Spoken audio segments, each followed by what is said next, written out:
So, anything going on today? Hope you're having a great Tuesday. Listening to and or watching this program is the most important thing happening in the world today. Nothing else could possibly rival it. This is the only thing you need to pay attention to. Thank you for being an audience member of the Reid Wilkins Show with Jay Milne on Edmonton Sports Talk, your clear choice for Edmonton sports. You can send us a message in the EST inbox at 780-218-9999.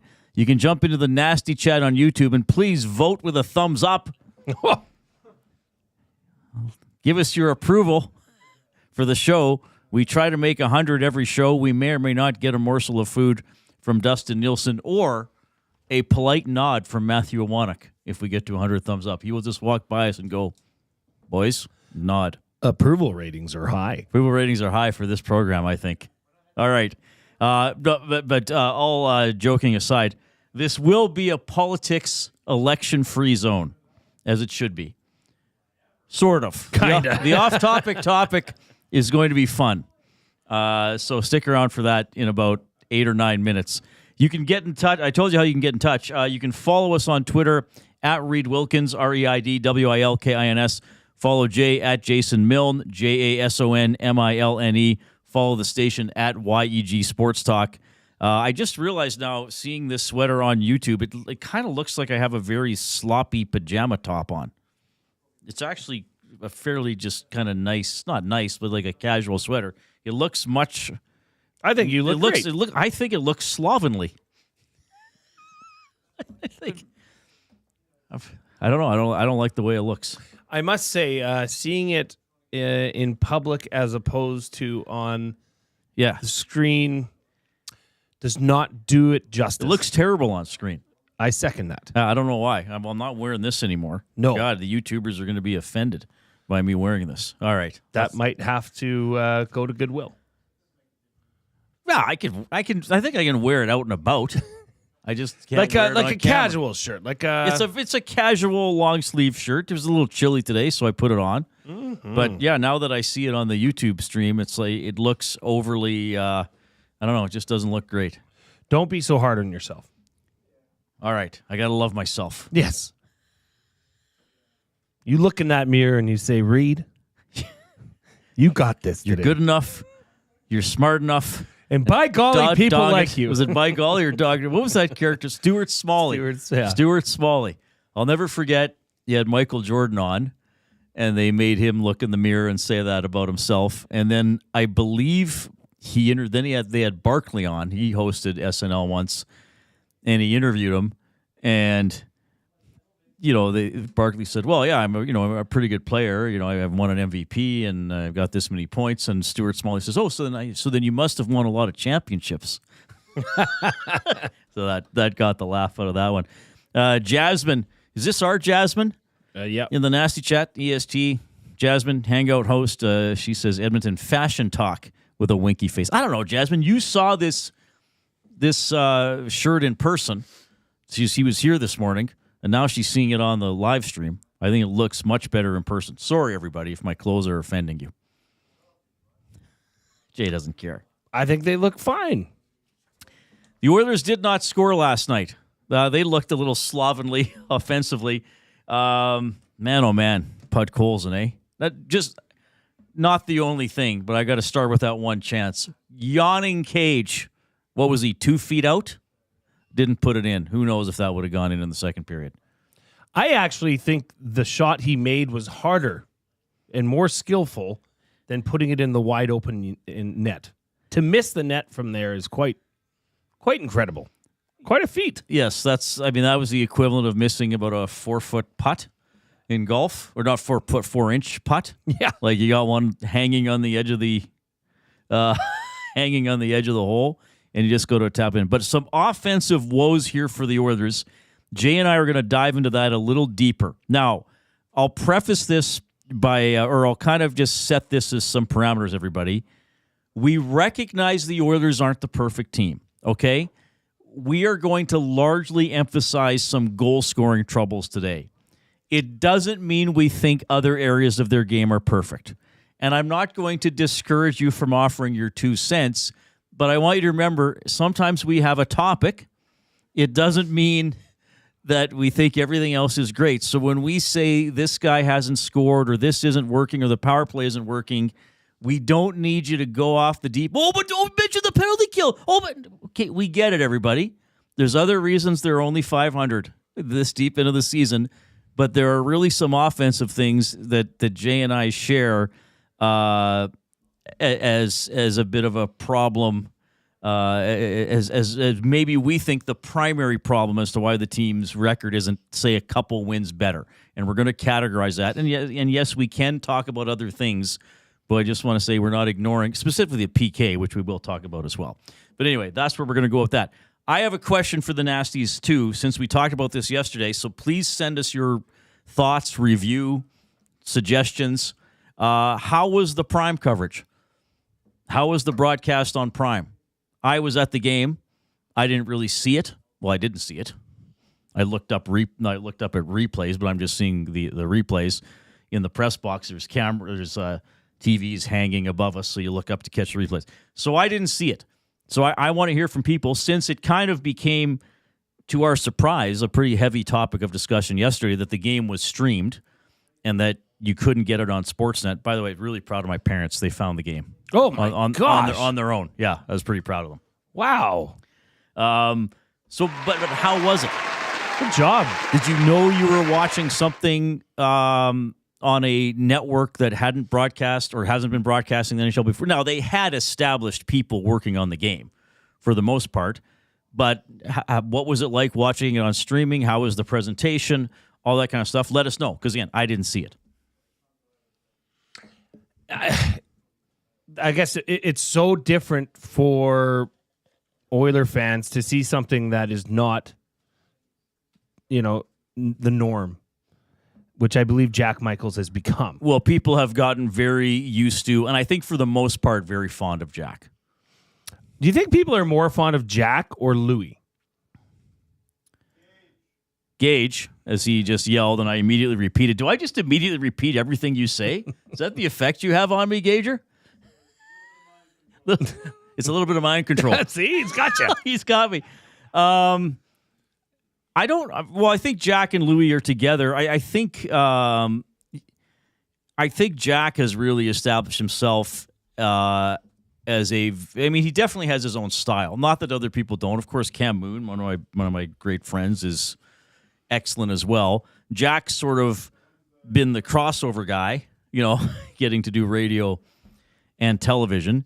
But yeah, when you hear, even for me, hearing the Flames games with John Abbott, who's an established play-by-play guy himself, but after the Oilers, I would probably be most likely to watch a Flames game if I'm at home in the evening or whatever you put it on. So Rick Ball and Kelly Rudy were doing it for years. Now it's John Abbott. Even that, I've had to get used to John Abbott calling the Flames games, the few I've seen this year or parts I've watched. So yeah, when it's not your regular play-by-play guy, that's a little jarring. Right? For Oilers, you'd be used to either Cam or Jack on the radio, right? Jack on TV, or I guess Cuthbert on TV if it's a national game.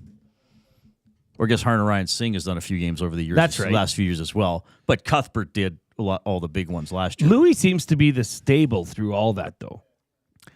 Right? Well, except in the playoffs, it was Simpson. Simpson did color. That's right. But yeah, Louis does quite a few games on TV too.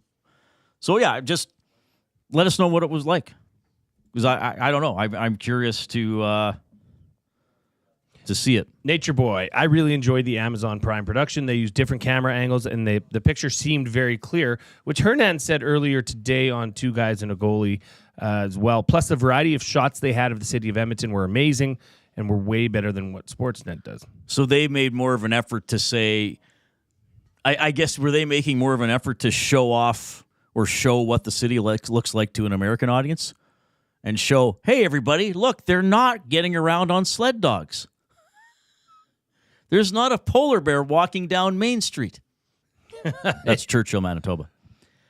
Sneaky Fat Boy in the Nasty Chat says it was good, the quality was good, and the buffering that I usually have to experience on Sportsnet Plus, so I can't complain. He said, and he goes, we love them. I assume he means Jack and Louis in tandem, not separately. Connor, is it Kushnerek? Is that how we're saying it? Connor Kushnerek says, I found at times it would be good, then it almost seemed glitchy, and then it would catch up.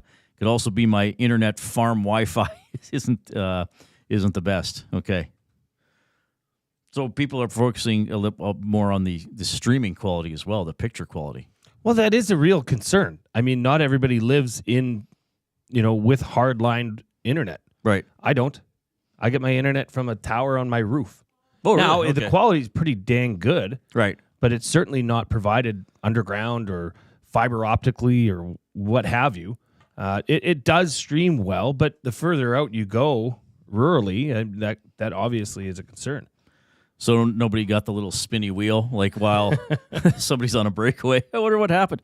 Matt Hyman says, I don't think the Americans have to watch. I thought it was on Prime in the States as well. Matt Hyman, I could be wrong. I just assumed Prime Video, that's U.S. and Canada. I thought. I could be grossly mistaken. Well, as I said yesterday, I just learned about it, that it wasn't on Sportsnet yesterday. So, no, Matt, thanks for that. But, yeah. Well, the joke was, did you hear Yellowstone's coming back? The new season. Oh, were all the commercials for Yellowstone? Oh God, yeah. Oh, okay. Ad nauseam. Like, it was bad. It was. I mean, but I guess it's your broadcast. You can promote whatever. Well, and we've seen that. Remember a few years ago when the Canadian commercials were overtaking the American commercials on the Super Bowl and a couple NFL playoff games, and it was all the commercials were for that chain company, and it showed it pulling a mountain. I can't remember what the company was, but it was just over and over. That commercial wasn't in every stop. Weren't they from Nisku? Like, oh yeah, it might have been like local Nisku Chain and Bonding or something like that. I remember that. Makes sense. It was crazy. It was like, how much are these guys paying for these commercials? I just wanted to quickly, before I get to the off-topic, quickly sort of off-topic. Speaking of Jack Michaels, I mean, look, in any profession, whether you're in broadcasting or whatever, some people like you, some people don't. I think Jack is pretty well liked. I did get a DM on Twitter a couple years ago from a listener who said, and he must have thought I had much more power than I did with the Oilers radio network. The message simply said, "Get rid of Jack Michaels, ego the size of Mr. Everest." He mistyped Mr. instead of Mount. So I felt like that's one of those I was almost tempted to sarcastically write back, "Oh, how big is Mr. Everett's ego? I've never met him." Wow. But I thought maybe this is one of these messages I just leave alone. Just pretend you didn't see that But one, I thought it was the typo was pretty funny. All right, the off-topic topic, as always, is presented by William Huff, who has provided industry-leading graphics with design, print, and install, all in-house for thousands of valued clients since 1952. Their unparalleled customer service, combined with decades of industry expertise and a desire to make every job the very best can be, is what they call the William Huff Advantage. Visit their website at williamhuff.com or give them a shout at 780-454-4536. So in the spirit of perhaps what some of you might consider a news story today, I don't know if everybody does, which Edmonton Sports Talk employee would make the best politician and why? Oh, my. 780-218-9999 or post in the nasty chat. Now, remember, our rules apply, our standards apply. The and why part of this question is the area when you can really have fun. Which Edmonton Sports Talk employee would make the best politician and why? So, don't just type in Dustin Nielsen. You got to give one or two sentences at least and why that'll make us laugh, cry, or think. Which EST employee would make the best politician and why? The off-topic topic presented by William Huff. Are you making notes, Glue Guy? I am, because the first name that comes to mind, I won't disclose till we discuss we'll give our further. own answers later. But the first name that comes to mind should be of no surprise. I'm just trying to dig into the depths as to why, which probably doesn't mean it's a good answer. I'm sure it's fine. Okay, a lot of Oilers chat coming up today. Jed Roberts, one of our regulars here on the Reid Wilkins Show with Jay Milne, will join us, and a little bit of U of A basketball chat with Scott Edwards when we get back. First, a sports update with the Coupe.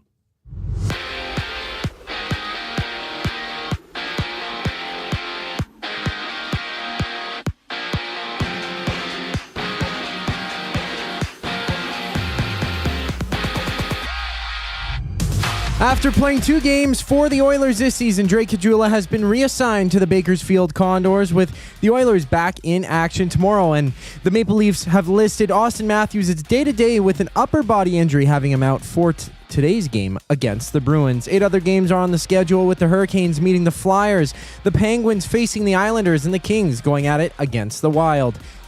Over in basketball, Joel Embiid has been suspended 3 games without pay after shoving a member of the media Saturday night. The suspension will start in the next eligible game for Embiid, as he's missed all of the 76ers regular season games so far this year. Bianca Andreescu has withdrawn from the Billie Jean King Cup due to undisclosed reasons, and in her absence from the team, Canada will play the winner of a match between Great Britain and Germany later this month.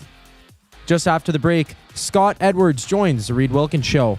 I'm Zachary Kubish for your Sports Update. Ready for an unforgettable sports experience? It's the EST Flyaway to LA. Presented by the 780. Listen daily for the EST Flyaway keyword. Once you hear it, text us at 780-218-9999 for your chance to qualify to fly to LA. Round trip flights for 2, hotel and car rentals, all to go see Edmonton face off against either LA or Anaheim. Plus, experience the brand new Intuit Dome as the Clippers tip off against the Warriors, and top it all off with the Rams kicking off against the Cardinals at SoFi Stadium. This is more than just a trip. This is the ultimate sports experience. The EST Flyaway to LA, presented by the 780 and Edmonton Sports Talk, your clear choice for Edmonton sports. Food Sausages makes their meat with nothing but the best local ingredients. From chicken, beef, and pork, their gluten-free sausages are packed with flavor. Every single bite. Get a 10% discount when mentioning Edmonton Sports Talk in-store, or use the code EST when shopping online at foodsausages.ca. Plus, you get free delivery on orders of $100 or more. Find them at 6736 99th Street. Food Sausages. You can't beat our meat.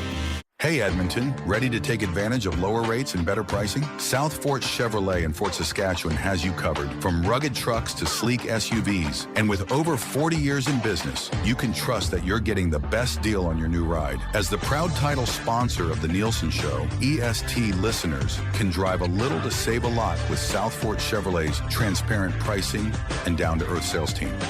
Visit us today in Fort Saskatchewan or online at southfortchev.com.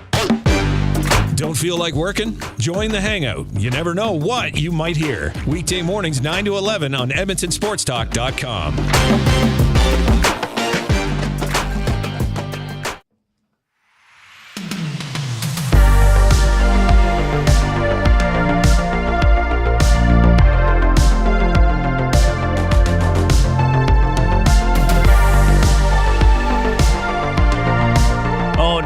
You're off and running on the off-topic topic for William Huff. This is going to be a good one today. We will get to your responses, fairly soon. We got a guest standing by, and throughout the course of the show, if they keep coming in, and they are of the high quality of which they are so far. The off-topic topic, which Edmonton Sports Talk employee would make the best politician and why? We are in the James H. Brown studio. James H. Brown Personal Injury Law Firm, the heavy hitters of injury law. With over 200 years of experience, James H. Brown will get you the settlement you deserve. Check them out online, jameshbrown.com. Book your private consultation today. Plenty of Oilers chat to come. We'll talk a little football with Jed Roberts and amongst ourselves, all between now and 6 o'clock. And, of course, we one of the goals of this show is to bring you other sporting people and stories from Edmonton and area. And we will often go to the U of A for that. And we do today, with one of my all-time favorite coaches, Pandas basketball head coach Scott Edwards is joining us. Scott, thanks for your first appearance here on my new show. Reid and Jay are here. How are you doing? I'm doing great. Yeah, it's good to see you guys. Congratulations on everything. Yeah, thanks. We're off and running. You guys tip off on Friday against Calgary. We'll get to that here in the course of our conversation. You and I have talked a lot over the years, often about sports, but we do meander. So I want to start with a life question. Maybe there's a story or two.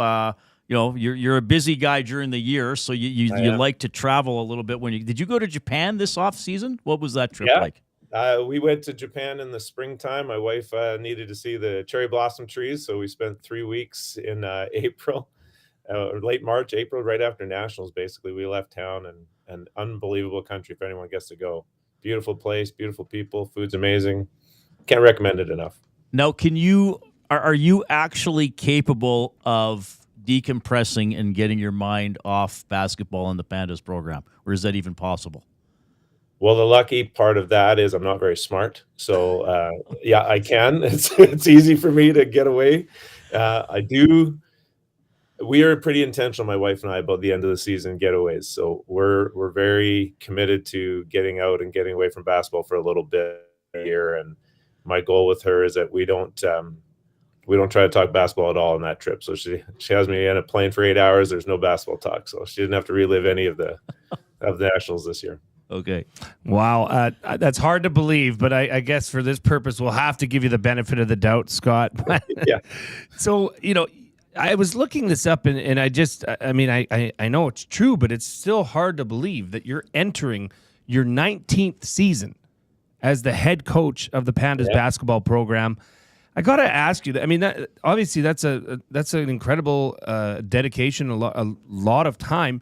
What's been the biggest change that you've seen over the 19 years of your tenure as head coach? Yeah, it's been a long time. I know if people saw pictures of me from back in the day when I started, it doesn't look a lot different. So the hair is looking the same. The athletes are not a lot different. Like the athleticism isn't much different, but I do think that their commitment to training in the off season and year-round training has changed from when I started. So I remember when I started, we would always seem to have this huge training camp and kids are getting injured because they spent all summer doing other things, and they come in the fall and they got to get fit. And that over the years has changed a lot. And so now they're coming in fit, and we just kind of get to things a little faster in the season than we might have in the past. And so you see just a different level, I think, that the team is capable of getting to, just because we're a little more prepared before in the offseason. So that's a credit to the athletes and strength and conditioning coaches at the university, and really across all of youth sports basketball. I think it's a total evolution over time. And I wouldn't say that the athletes are any better athletically. They just have committed more to it earlier in their lives. Well, as Reid mentioned, you guys have your home opener this weekend, a 2-game set against I can say you can't, the hated Dinos from Calgary. But Canada West has always been a deep conference, possibly one of the deepest conferences in youth sports, maybe even more so this year. Who was the big dog in Canada West, and where do the Pandas fall into place here? Yeah, Saskatchewan has continued to be the big dog. They whooped us pretty good in the conference championship game last year, and they returned the bulk of their team again, and I know they lost twice to Calgary this weekend, so that tells you the quality of our league. I think everyone would have ranked Sask number one in the preseason poll. I think they were the number one team, but we had we've had 6 teams get ranked last season. Probably could have even had more. UBC is going to host a national championship this year, and I think they're ranked 4th in the country this week. Fantastic job down there. The Dinos, who were at nationals last year and returned their whole crew, they looked great last weekend, and so we got our hands full ourselves. I think we're in that mix, and we're in that 4 to 5 teams. I think there's 6 of us that really could honestly win the conference, and we're in that group of teams that can for sure. And there's even some up and coming teams that are a little more experience, a little more depth, and they're ready to roll too. So it doesn't feel like any night's going to be an easy night this year in Canada West. And talk a little bit more about the makeup of this year's edition of the Pandas. I know you've got 5th-year Claire Signatovich, who's you're looking to really rely on the defensive side of the ball. But talk about the young athletes that have come into the program and where they fit in, and who you think is going to carry this team to ultimately get to that championship series. Yeah, what we've loved about our team to start the season is just the depth. We don't have a lot of new players. Only added 2 athletes this year. One transfer from Red Deer, and then another high school athlete. One high school athlete, and we have high hopes for the 2 of them. I think they're going to be quality additions to the program for sure. We had a transfer too, and Annecy Palmer come home, and so I think that she's going to be a very important part of our offensive production. And obviously, you spoke about Claire. She's a 2-time reigning National Defensive Player of the Year and has come back even stronger and fitter, if you can imagine, for this season, and just puts her work in. Right, she's just a foundational member of our team. But I really think that what makes us unique and special is our depth this year. A lot of athletes in that third, fourth year, and they've played together a while now. And I just like the way they're playing together. They're sharing the ball a lot and playing really committed to a team style of basketball. And you don't see, it's not going to be a night where we're going to have to worry about if one person doesn't score, we're not going to win. So we've got a lot of depth in the team and feel like we're going to give some teams some problems this season. Pandas basketball coach Scott Edwards joining us this afternoon. Scott, I did play-by-play of your games for 6 years. That's how we got to know each other. That's right. I just want to tell a quick story and then ask a question off of it. Sure. There was one year your team didn't start very well, like 2-2 or 3-3, and of course you were expected to be better than that. And then you kind of won, 6 of 7 or 7 of 8, and you're 7 of 8, and you're back up near the top of the standings. And I was talking to you off air. And I said, man, like, you guys have really picked it up. And you said, yeah, because you were kind of like, I screwed up as a head coach earlier in the season. And me, old media guy, I'm thinking, okay, here's the coach acting like it's his fault. He doesn't want to blame his players. And I was like, all right, Scott. Like, he's like, no. You were like, really? And you said to me, I realized I was coaching last year's team. I don't know if you remember this conversation, but you said to me, I was coaching last year's team. And you explained to me that you were trying to run plays and schemes and stuff based on the strength of the previous year's team, and you hadn't taken an honest enough look at what you had on that year's roster and tailored things to how they played. So how long does it take you into a season to realize what type of a team you have? You know what I mean? Yeah, no, I hear you. Maybe I have grown a little bit because I realized that this summer. It's an interesting team we have this year, and even though we return 95% of last year's team, it plays way differently. I needed to make sure that our athletes understood the way they could play in this with each other again in a different way, and probably a little faster than we did a year ago. The ball moves a little differently than it did a year ago. I think our athletes are more mature, and just an extra year with me and hanging around with me all summer too, that we've had a really great preseason, summer into the preseason, into these first 6 games we've played. I think that we really understand each other, and this team is pretty committed to the long-term mission of getting to Vancouver and another crack at the national championships. And what I love about them is they're not afraid to say that, right? Sometimes you see teams they don't want to tell everybody their goals and dreams for this season, but I love this group. They're ready to go, and who knows how the start of the year is going to go. We open with Calgary and Saskatchewan, the 3 and 6 ranked team in the world, in the country, and we'll see how it goes after those first 2 weeks, Reid, if I'm still saying the same thing. But right now, they're a team to be reckoned with, I think. All right, and I'm going to tie your experience here into another hot topic, and I know you're a big sports fan and a big supporter of other U of A teams and Edmonton teams, such as the Oilers. So the Oilers can't score. No. As a basketball coach, I know you will have experienced stretches of games where your team just shoots 30% instead of 48.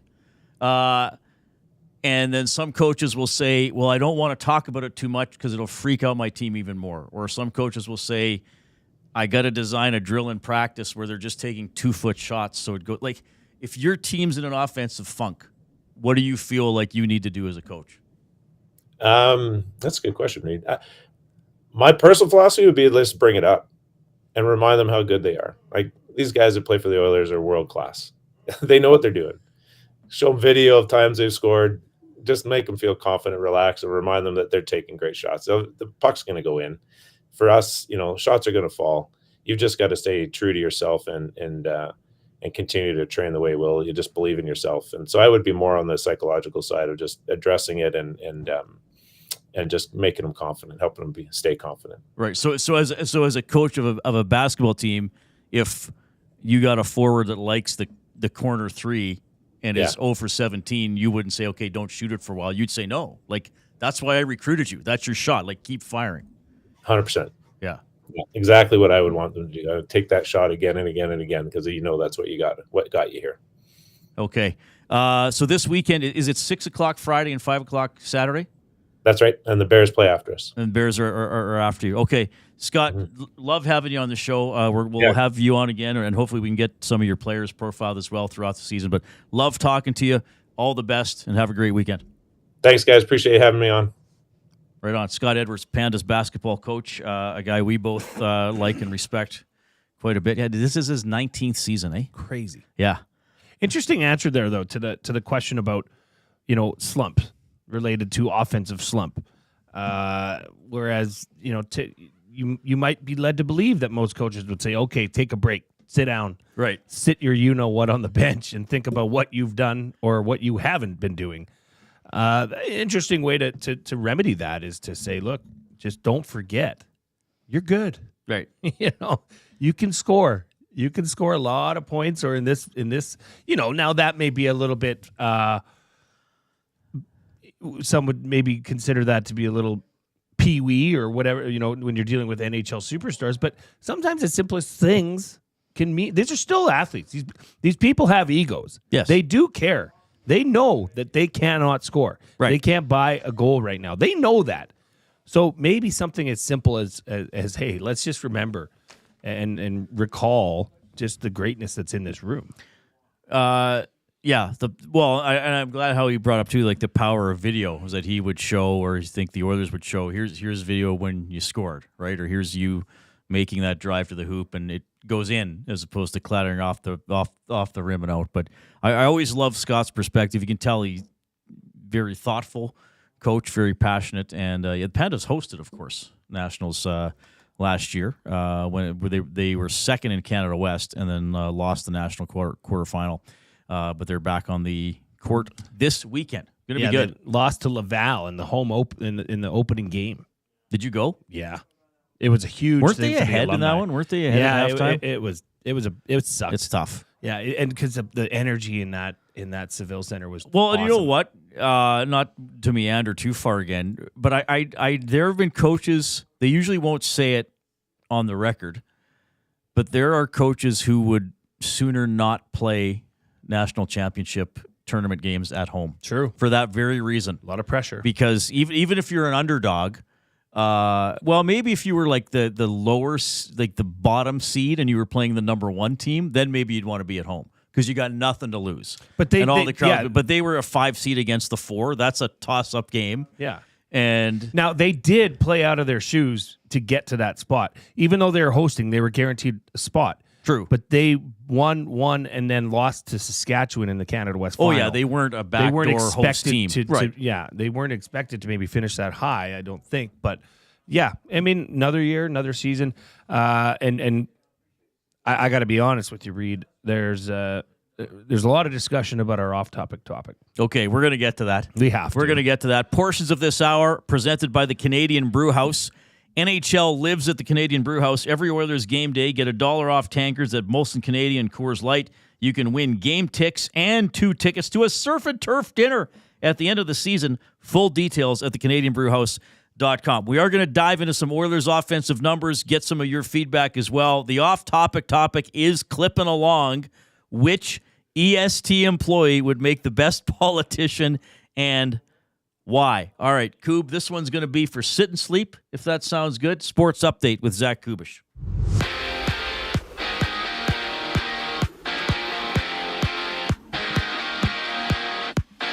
Drake Caggiula has been sent down to the AHL by the Edmonton Oilers after notching 1 assist in 2 games with the big club this season.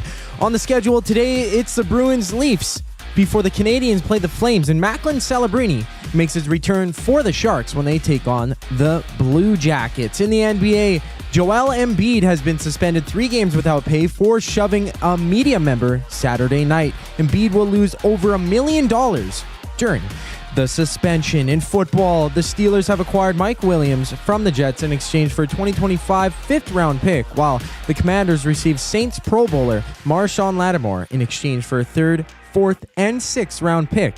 for next year. This sports update has been brought to you by Sit and Sleep. Sit and Sleep is now open. Celebrate with 20,000 square feet of savings on the trendiest furniture, home decor, and mattresses. Apply for your Sit and Sleep card today to make no payments for 18 months interest-free. Sit and Sleep. Find them beside Planet Fitness in South Edmonton Common, or check them out online at sitandsleep.ca. Just after the break, the Reid Wilkins Show returns.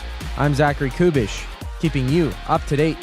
You want the heavy hitters on your team, both on and off the ice. If you've been injured in a car accident, call the heavy hitters of injury law. James H. Brown and Associates, Alberta Injury Lawyers. With over 200 years of combined injury law experience, their precedent-setting lawyers are ready to help. Locally owned and proud Edmonton Oilers fans, James H. Brown and Associates wants to support you with their unrivaled experience, unrivaled results, and unrivaled commitment. When accidents happen, head to jameshbrown.com. The grand opening sale at Sit and Sleep is almost over. This is your last chance to take advantage of the special introductory sale prices on all mattresses. Stop in today for a free pressure point scan using cutting-edge technology so sleepologists can identify the perfect mattress for you. Right now, get free local delivery on any mattress over $7.99 and receive a free bamboo cooling mattress protector. Enjoy grand opening savings with every mattress on sale. Join us on location today for the final celebrations at Sit and Sleep in South Common next to Planet Fitness. Don't miss out. The grand opening sale ends soon.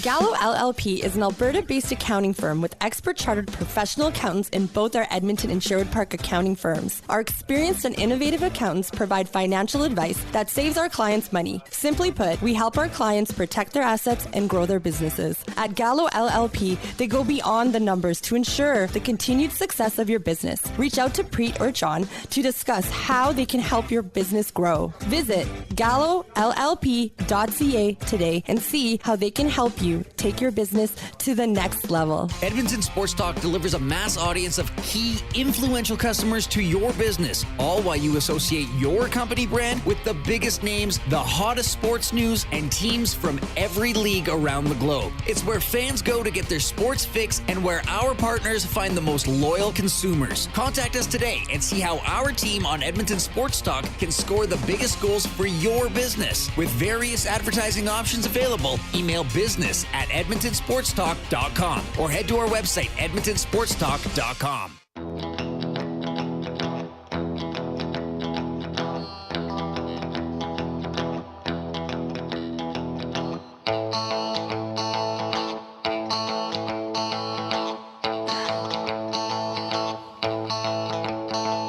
All right, Oilers had a very lightly attended optional practice today. They will have the morning skate tomorrow.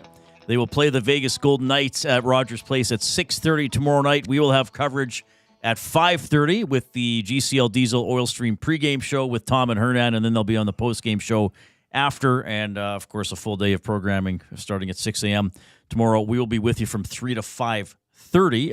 One of our scheduled guests is curler Mark Kennedy. You got one of the majors going on in Nisku this week, so we'll dive into that a little bit as well. We actually already have some good guests lined up for throughout the week. Dynamite, Reid. It has been dynamite. I have a quick limerick. Ooh. The Devils give the Oilers heck. Jake Allen shutout. What a train wreck. An open cage caused potholes and rage. Will Vegas be another pain in the neck? We're dancing a Jake. All right. A lot of people are dancing a jig all over a Wannick's face. This is good stuff. The off-topic topic for William Huff. Which EST employee would make the best politician and why? Okay, there's several. So we're just gonna get into this here. Jen Cool says Matty, because he can never be wrong. Will fight till the death for his correct point of view. Sneaky fat boy. Tommy, because he's dressed and looks like a politician. I'd vote for his short shorts. Bree Lando says Jay Milne. He already has the Glue Crew cult vote. Big Uke says only real answer is a Wannick. He's known to stand his ground even if he knows he's wrong. That's textbook political skill. He tends to love getting into a debate of things as well. I'd say he'd probably be quite successful as a politician. Connor Kushnerek says Hernan Salas. I find he gets right to the point and gives it to you straight, just like in the postgame shows. And Waddy in Cloverdale says, best politician, Gazzola.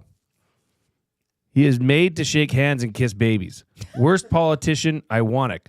The man would start a war over Chile. All very good points. And Matt Hyman in the Nasty Chat says, Iwanek would be excellent in the debate because even if he is wrong, he could sell it. And that was kind of he's got conviction. My sentiment. I don't know if conviction's the right term. Conviction would make you to, like, even if he's wrong, he's still right, but he wouldn't believe that he's wrong. I suppose. Like he will hang on to something and just will not let it go. Like the Chile debate, beans, no beans. That's not even a debate. Like, who cares? Okay, if you don't want beans in your chili, that's fine. You keep your chili on that side of the room. If I want beans in my chili, I'll make it that way. Yes. What did he say again? I don't know if I was around for this. We were the Great Chili Cook-Off was at the Elks Tailgate this year. Oh, right. He was adamant that the international rules or binding governing body of chili cook-offs said that beans do not belong in chili. And it was not until the day that we were live on location at South Fort Chev, Tommy and I cornered him on this, and he finally showed us his article or the website that said this. And they listed off like 3 different chilies.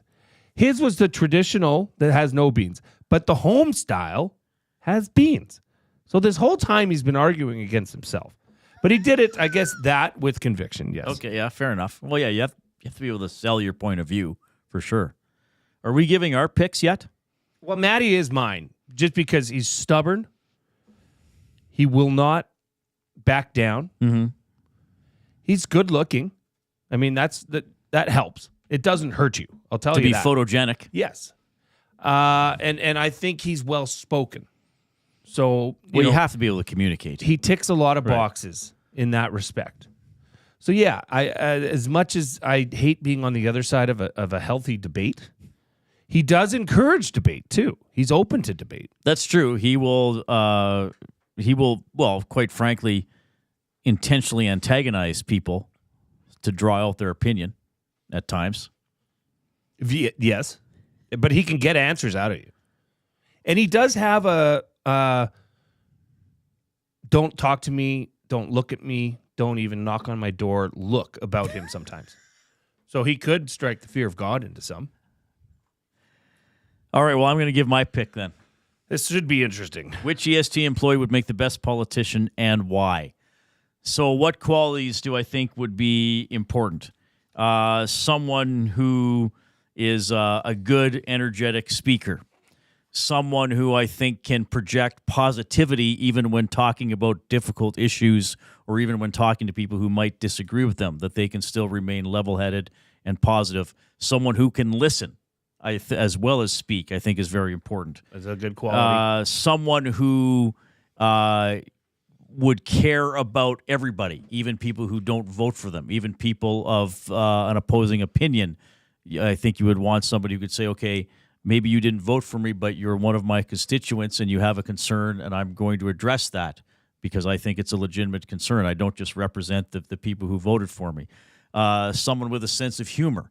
Someone who would be community-minded, somebody who has who values teamwork and has past experience being part of a team, sporting or otherwise, and who recognizes that for a team to function, you kind of have to make everybody feel positive and included while also having, standards for performance and work ethic and all those types of things. And somebody who can bring people together, just like glue. Oh, Reid. He would be you, Jason Milne. The glue party. Oh, you would make the glue party. I know you are.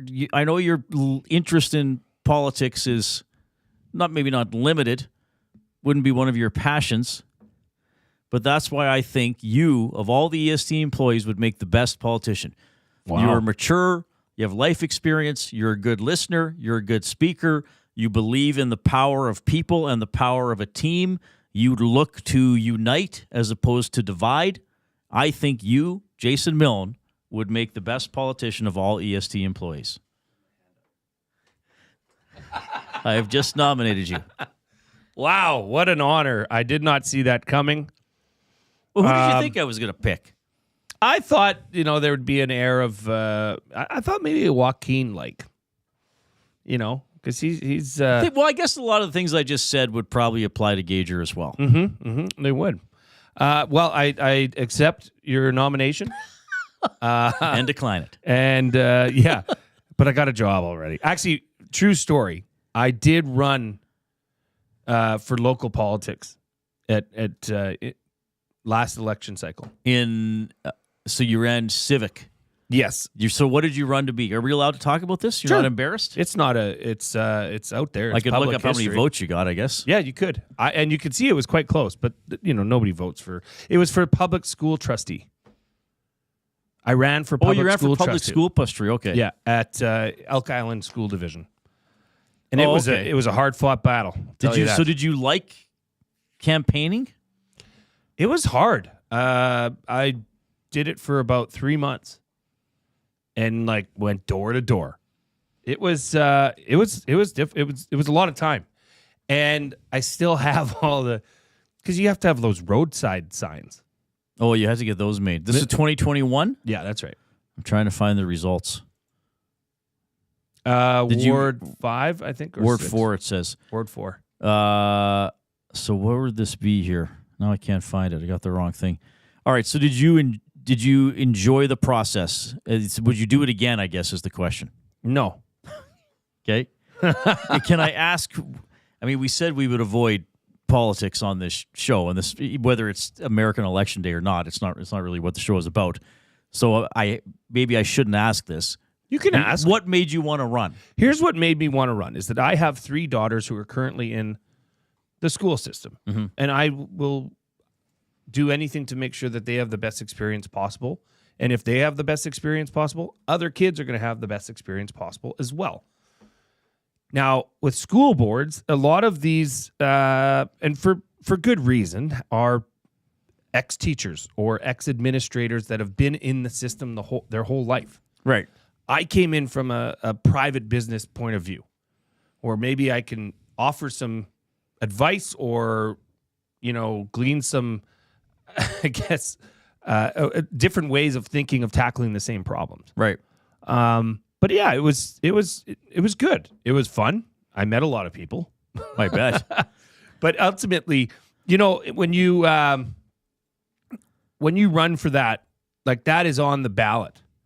But a lot of people just abstain because they just simply don't know who. Right. And to be quite honest with you, the fella that I ran up against, who is now since retired, This is Mr. Suter? Yeah. Okay.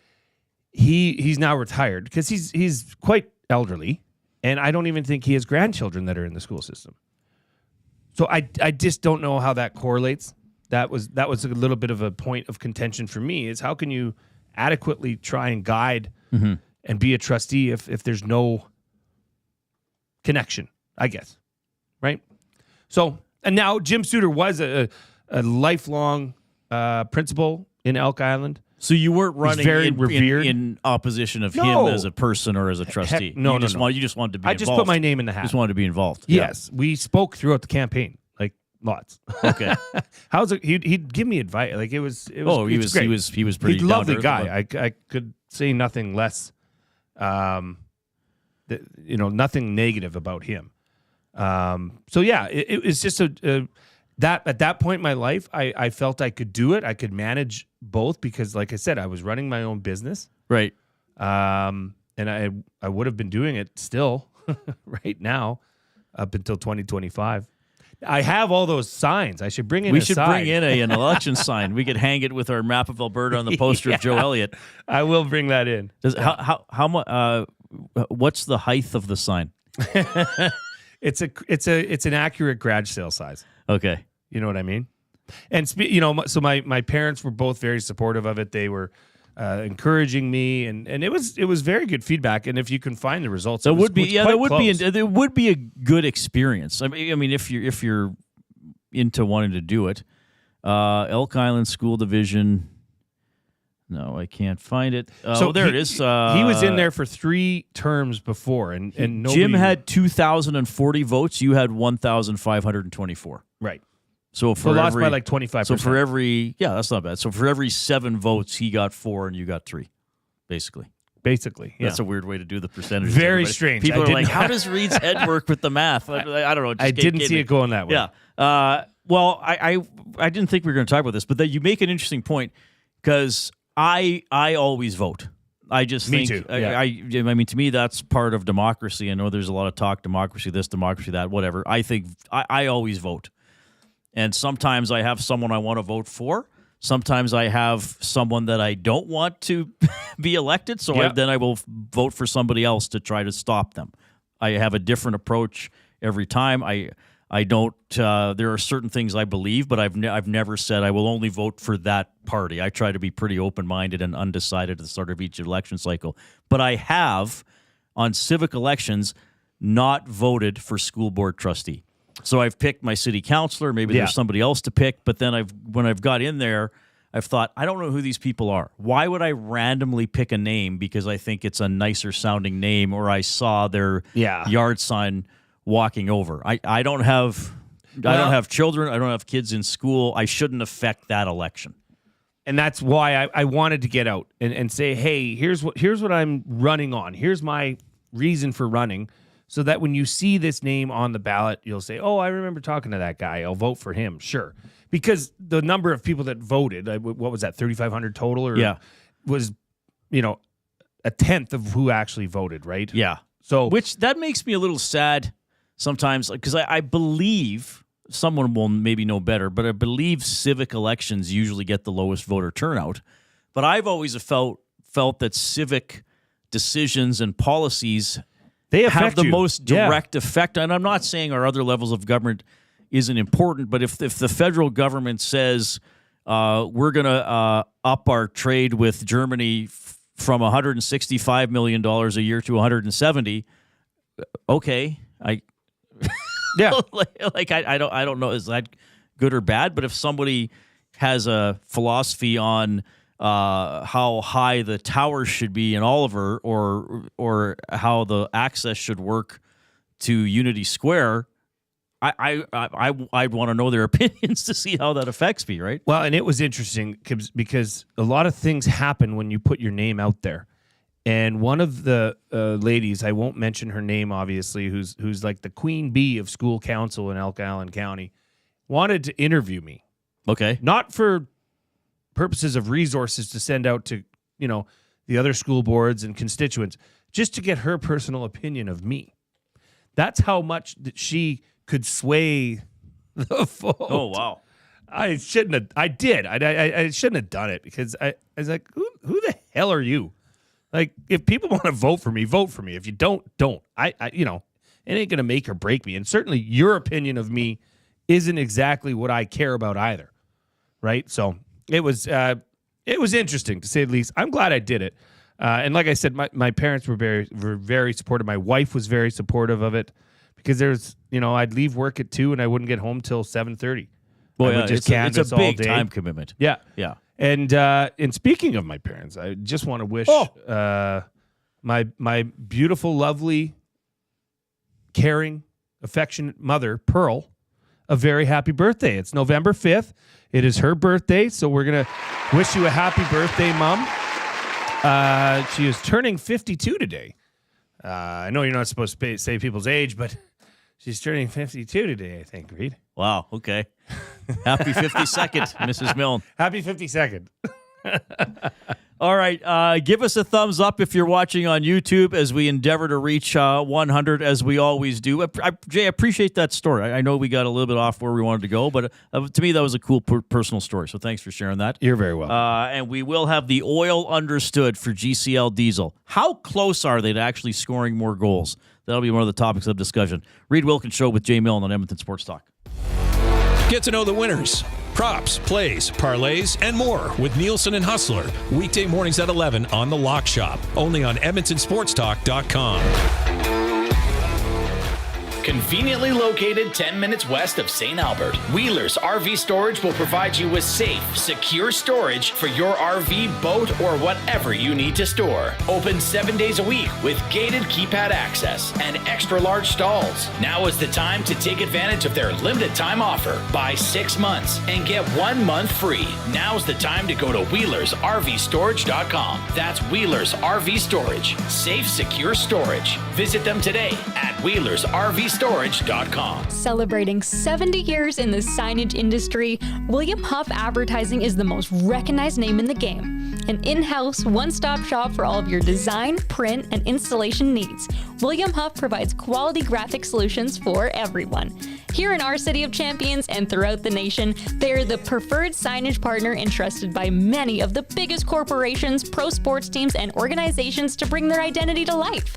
Recognize the name, get in the game. WilliamHuff.com. The Canadian Ice House is taking your sports experience to a higher level. Trackman golf simulators are now open at the Ice House, an immersive and realistic golfing experience in the heart of downtown Edmonton. Visit in-store or at thecanadianicehouse.com for details. GCL Diesel has been serving oil country since 1972. From diesel cars to SUVs to pickups. From farm tractors to school buses to a big rig. From diesel generators to forklifts, GCL can test, troubleshoot, and repair all diesel fuel system components. Whether it's injectors, pumps, turbos, filters, or additive, GCL has the parts you need to keep your diesel running the way it should. For genuine diesel parts at wholesale prices, visit GCL Diesel in the West End or online at GCLDiesel.com. GCL Diesel. Diesel understood.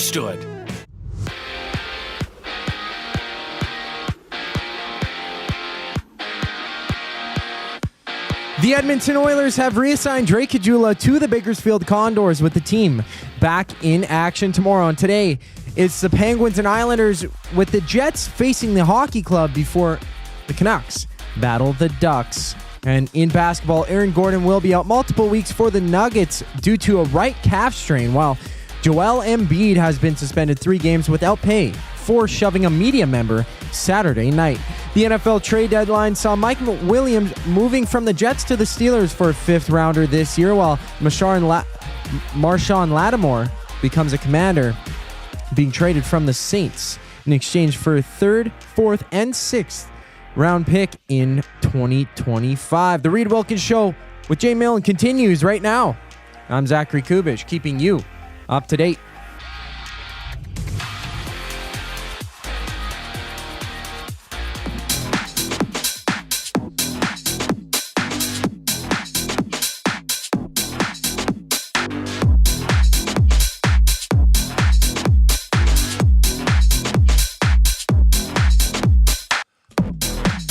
Good? Okay, sorry, I missed your cue. Well, and thank you for the outpouring into the ESD inbox for my mother's birthday. Deaky Sparks, also a November 5th birthday, so happy birthday to you. I've always loved, and maybe Reid, maybe I should have talked to you about this earlier, but what's that? It would be nice if it was your birthday, if we could celebrate it on their show. If you're one of the nasties and you're a listener, I love birthdays. Remember, like, they used to have the birthday song? I think it was at Power 92. To be oh, right, yeah. Dun, dun, dun, dun, dun, dun, I don't want to work. That one, right. Yeah. Was that the birthday song or was that their Friday song? Maybe I'm mistaking that. Friday song. I want to bang on my drum all day. Who was that? Was that Bob or Doug and the Slugs? I can't remember. I should know that, but that was a long time ago. By the way, I was joking about my Slaven sweater today. I do appreciate a couple of positive comments I've got about my beard, so thank you for that. I am truly a gray beard. Oh, it's good. I think it's a little bit of sexy Reid coming out. This is a product of, well, I used to kind of go back and forth, bearded and not bearded, and then I don't think I've had a beard for probably at least 5 or 6 years. And then a friend sent me or texted me after there was that shot of McDavid from 2015, and I was in the scrum with a full beard, and a friend who didn't know me then said, I didn't know you used to have a full beard.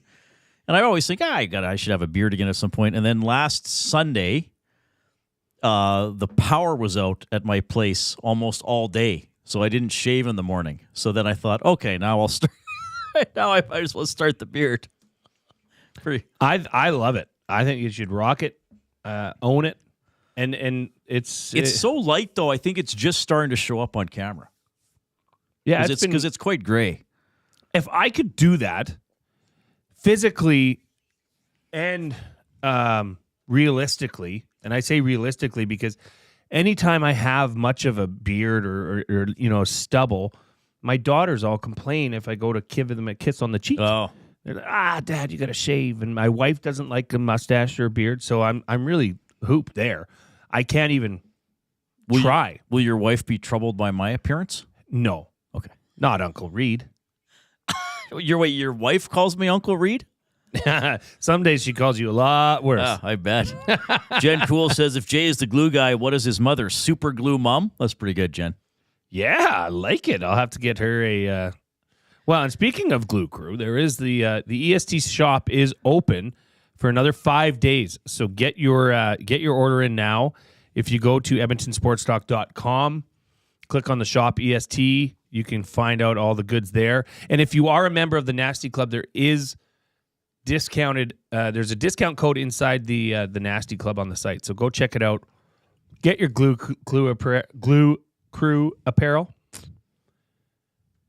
Bought a bunch of stuff for the fam. Oh, nice. That's awesome. They can all go with the Glue Crew stuff to school. I want to take a family photo, and the Glue family. I mean, you don't get opportunities like this in life, so you might as well jump on it. The Oilers have been shut out twice in their first 13 games of the season. They had another game last week in Columbus in which they were virtually shut out. They finally scored in the final minute of regulation time. As we dive into the Oil Understood for GCL Diesel, providers of the best diesel engine components around, from turbochargers to injectors, fuel pumps to sensors, they are the critical engine component experts, proud to serve Edmonton and Northern Alberta for over 50 years, now a proud partner of Edmonton Sports Talk and the Reid Wilkins Show. GCL Diesel. Understood. Okay. I think who wants to go first? Who wants to go first? Well, so the Oilers, we are going, as I said earlier, we are going to focus on the Oilers' offense and lack of production. We are not ignoring that there are other areas of deficiency, primarily the penalty kill. Well, actually, we're going to factor that into all this, because we have some comparisons and what-ifs as well. So do you want to go first? Some of the stats we have are the same. Well, you go first, and I'll jump in if I want to do anything. Reid, I'm just confused because, shot attempts per games played. They're at 25.8. Shots on goal? Yeah. For or against? That'd be against, right? I'm misreading this. Yeah. Let me pull it up. Hang on a sec. Okay. No, shots per game played. They're at 33.4. Oh, okay. 4, yes. They're second best in the league. At shots, shots on goal. Okay. They're registering shots. They're not going in. Goals for, they're only at 2.38. Bad. 30th in the league. Really bad. Goals against, they're at 3.15. 18th in the league. So here's the thing, just to clarify this. And yes, there have been, I realize we can talk a lot about the defensive play, maybe some of the vulnerabilities on defense, the inexperience and or, guys playing above the lineup. I think there have been a couple games, maybe 2 or 3 that haven't been very well goaltended. On and on we go. And we're going to break out the special team stats as we go along. But this is the thing. The Oilers are middle of the pack defensively. Okay, so it doesn't matter if you just ignore whether it's 5-on-5 or PK, they are middle of the pack defensively. So not great, but they're not a defensive nightmare like we saw them last year when they started 2-9-1 and eventually changed the coach. They are middle of the pack defensively. And they are bottom 3 in the league offensively. So if they were average offensively, I could easily say they got a couple more wins. And probably 4 more points. There's a lot less concern about where the team is at. Okay, so they're taking the second most shots in the league per game played. They're getting the second most amounts of shots. They are allowing the 4th least shots at 25.8. So look at that. 33.4 taken, 25.8 allowed. Yet, they're not seeing the results. And they're giving up more goals than they're getting. It's like backwards to me when you're taking a lot more shots than any other team in the league. You're giving up some of the fewest shots in the league, yet your goal differential is still way off. So that is what I cannot explain, and usually stats can find some way of doing that. I'm befuddled. Well, it is somewhat befuddling. I asked Chris Knobloch last night, I said, here's another game after which we're talking about a lot of shots and a lot of scoring opportunities, but not a lot of goals actually being scored. And he basically said we just have to keep going. He said we're second in slot opportunities, and you just got to keep shooting. And I do agree to some extent that the shooting percentage is going to level out. I've been saying that all year long. But now we're deep enough into the season that it's no longer a small sample size. It's not 3 or 4 games, in which really in hockey I think anything can happen. So I'm wondering, are the Oilers, are they busy enough in the offensive zone? Because I feel like the top 6 can cycle the puck and get chances, but it's often one and done because they look for that kill shot. And then are we getting enough offensive thrust from the bottom 6 in terms of cycling the puck and wearing down other teams and getting the puck to the goal? I mean, they've been capable to it in small bursts. Certainly Perry's goal in Nashville, assisted by Philp and Caggiula, that was a really good shift, and they set up a good shot, and Perry put in the rebound. But I feel like they're not scoring a lot of rebound and or scramble goals where they're just busy in the net. Now, like gritty goals? Yes. Yeah. Now, there have been really good chances right in front of the net that have been missed. Hyman has had a few, even though he scored a couple times now. Henrique, didn't he put that one off the crossbar in the first period? So you hope eventually those start to go in. But I'm just wondering, I know they've had dangerous shots and dangerous looks, but are they doing enough around the net when the puck is there for second chances and hack it in goals and things like that? Well, and then there's this way of thought, too, which comes in on the EST inbox. It says, yes, Milne, it will regress to the mean. As so to say, these stats will even out and level up because right now it's not making sense. Right. Given what they're doing with their shot attempts and allowing shot attempts, but their goal, obviously the numbers are way down.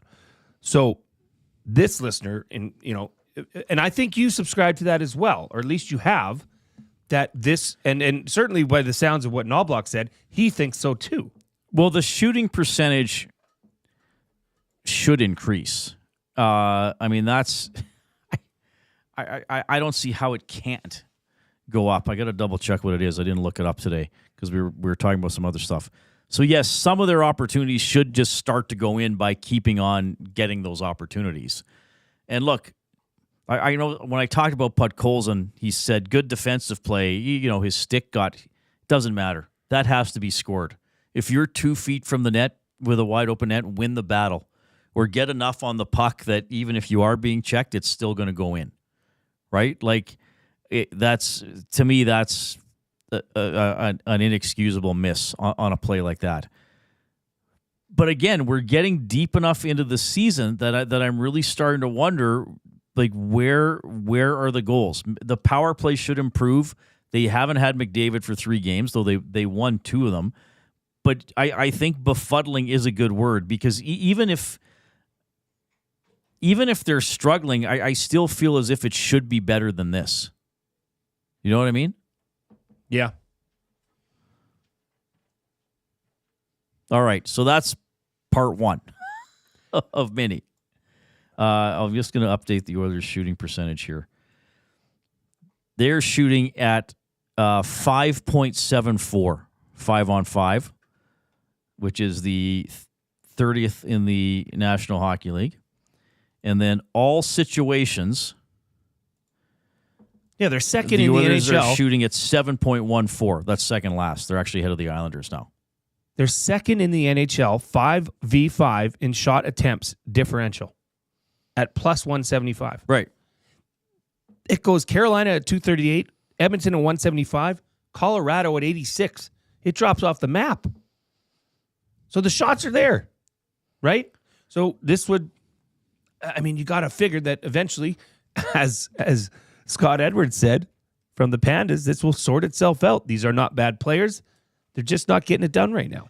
So the power play is bad, 26th in the NHL, 14.7%. The PK is even worse, 32nd in the league at 60%.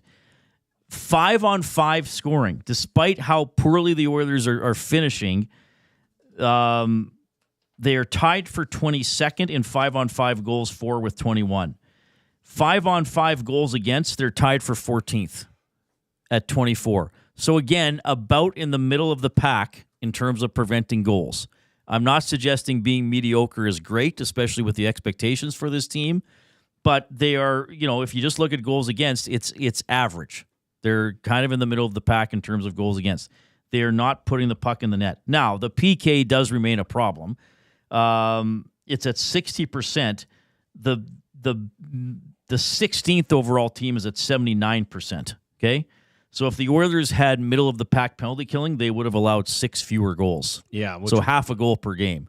So then you probably might have another win or two out of that. And then if you were scoring at an average rate, you might have a win or two out of that. So if they had an average penalty kill and average offense in terms of finish, you're probably looking at a team that is probably at least 8-4-1, if not 9-3-1.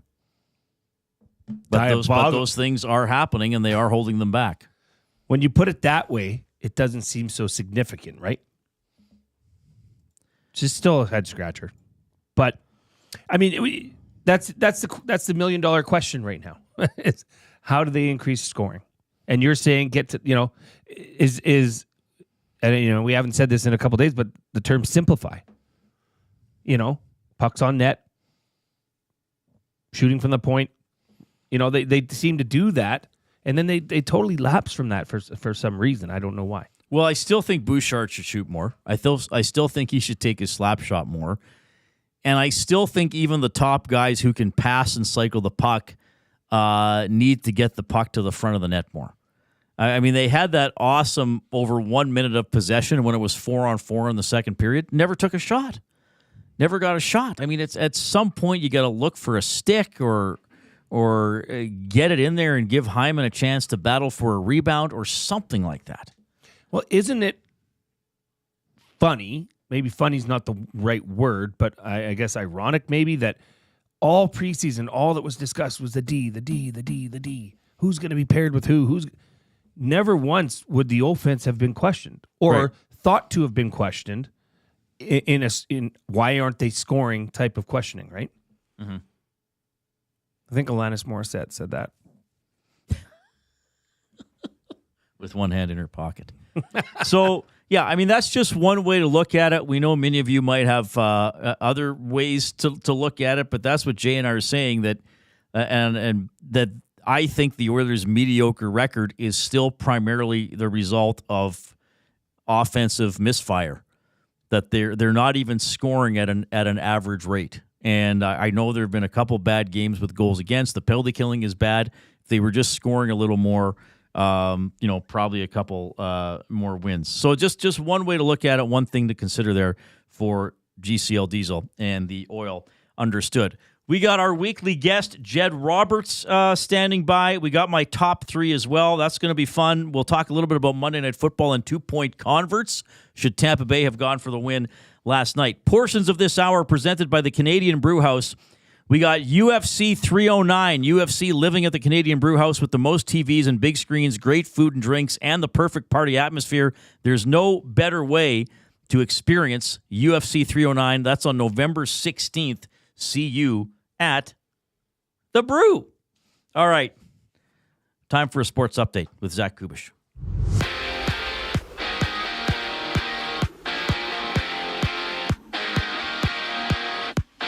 The Edmonton Oilers have reassigned Drake Caggiula to the Bakersfield Condors, with the team back in action tomorrow against the Vegas Golden Knights. Today, it's the Penguins and Islanders, with the Jets facing the Hockey Club before the Canucks battle the Ducks. And in basketball, Aaron Gordon will miss multiple weeks for the Nuggets due to right calf strain, while Joel Embiid has been suspended 3 games without pay for shoving a media member Saturday night. The NFL trade deadline saw Mike Williams moving from the Jets to the Steelers for a 5th rounder this year, while Marshawn Lattimore becomes a Commander, being traded from the Saints in exchange for 3rd, 4th, and 6th round pick in 2025. And just after a quick timeout, Jed Roberts joins the Reid Wilkins Show. I'm Zachary Kubish for your sports update. Ready for an unforgettable sports experience? It's the EST Flyaway to LA. Presented by the 780. Listen daily for the EST Flyaway keyword. Once you hear it, text us at 780-218-9999 for your chance to qualify to fly to LA. Round trip flights for 2, hotel and car rentals, all to go see Edmonton face off against either LA or Anaheim. Plus, experience the brand new Intuit Dome as the Clippers tip off against the Warriors, and top it all off with the Rams kicking off against the Cardinals at SoFi Stadium. This is more than just a trip. This is the ultimate sports experience. The EST Flyaway to LA, presented by the 780 and Edmonton Sports Talk. Your clear choice for Edmonton sports. This is your chance to win big with the Split the Pot Lottery. Support the Capital Care Foundation to help Alberta seniors get the care they deserve and support more healthcare foundations across the province. With a grand prize that grows with every ticket sold, the jackpot is hundreds of thousands and just keeps getting bigger. Visit splitthepot.ca and buy your tickets now. Don't forget to pick Capital Care Foundation as your foundation of choice. Lottery license number 698984. If you've been injured in a car collision, let James H. Brown and Associates, Alberta Injury Lawyers, protect your interests. They'll be there every step of the way to help answer your questions and help you get your life back on track. Trust Alberta's precedent-setting injury lawyers with their unrivaled experience, unrivaled results, and unrivaled commitment. When accidents happen, call James H. Brown and Associates, Alberta Injury Lawyers, 780-428-0088, or go to jameshbrown.com. Gallo LLP is an Alberta-based accounting firm with expert chartered professional accountants in both our Edmonton and Sherwood Park accounting firms. Our experienced and innovative accountants provide financial advice that saves our clients money. Simply put, we help our clients protect their assets and grow their businesses. At Gallo LLP, they go beyond the numbers to ensure the continued success of your business. Reach out to Preet or John to discuss how they can help your business grow. Visit gallollp.ca today and see how they can help you take your business to the next level.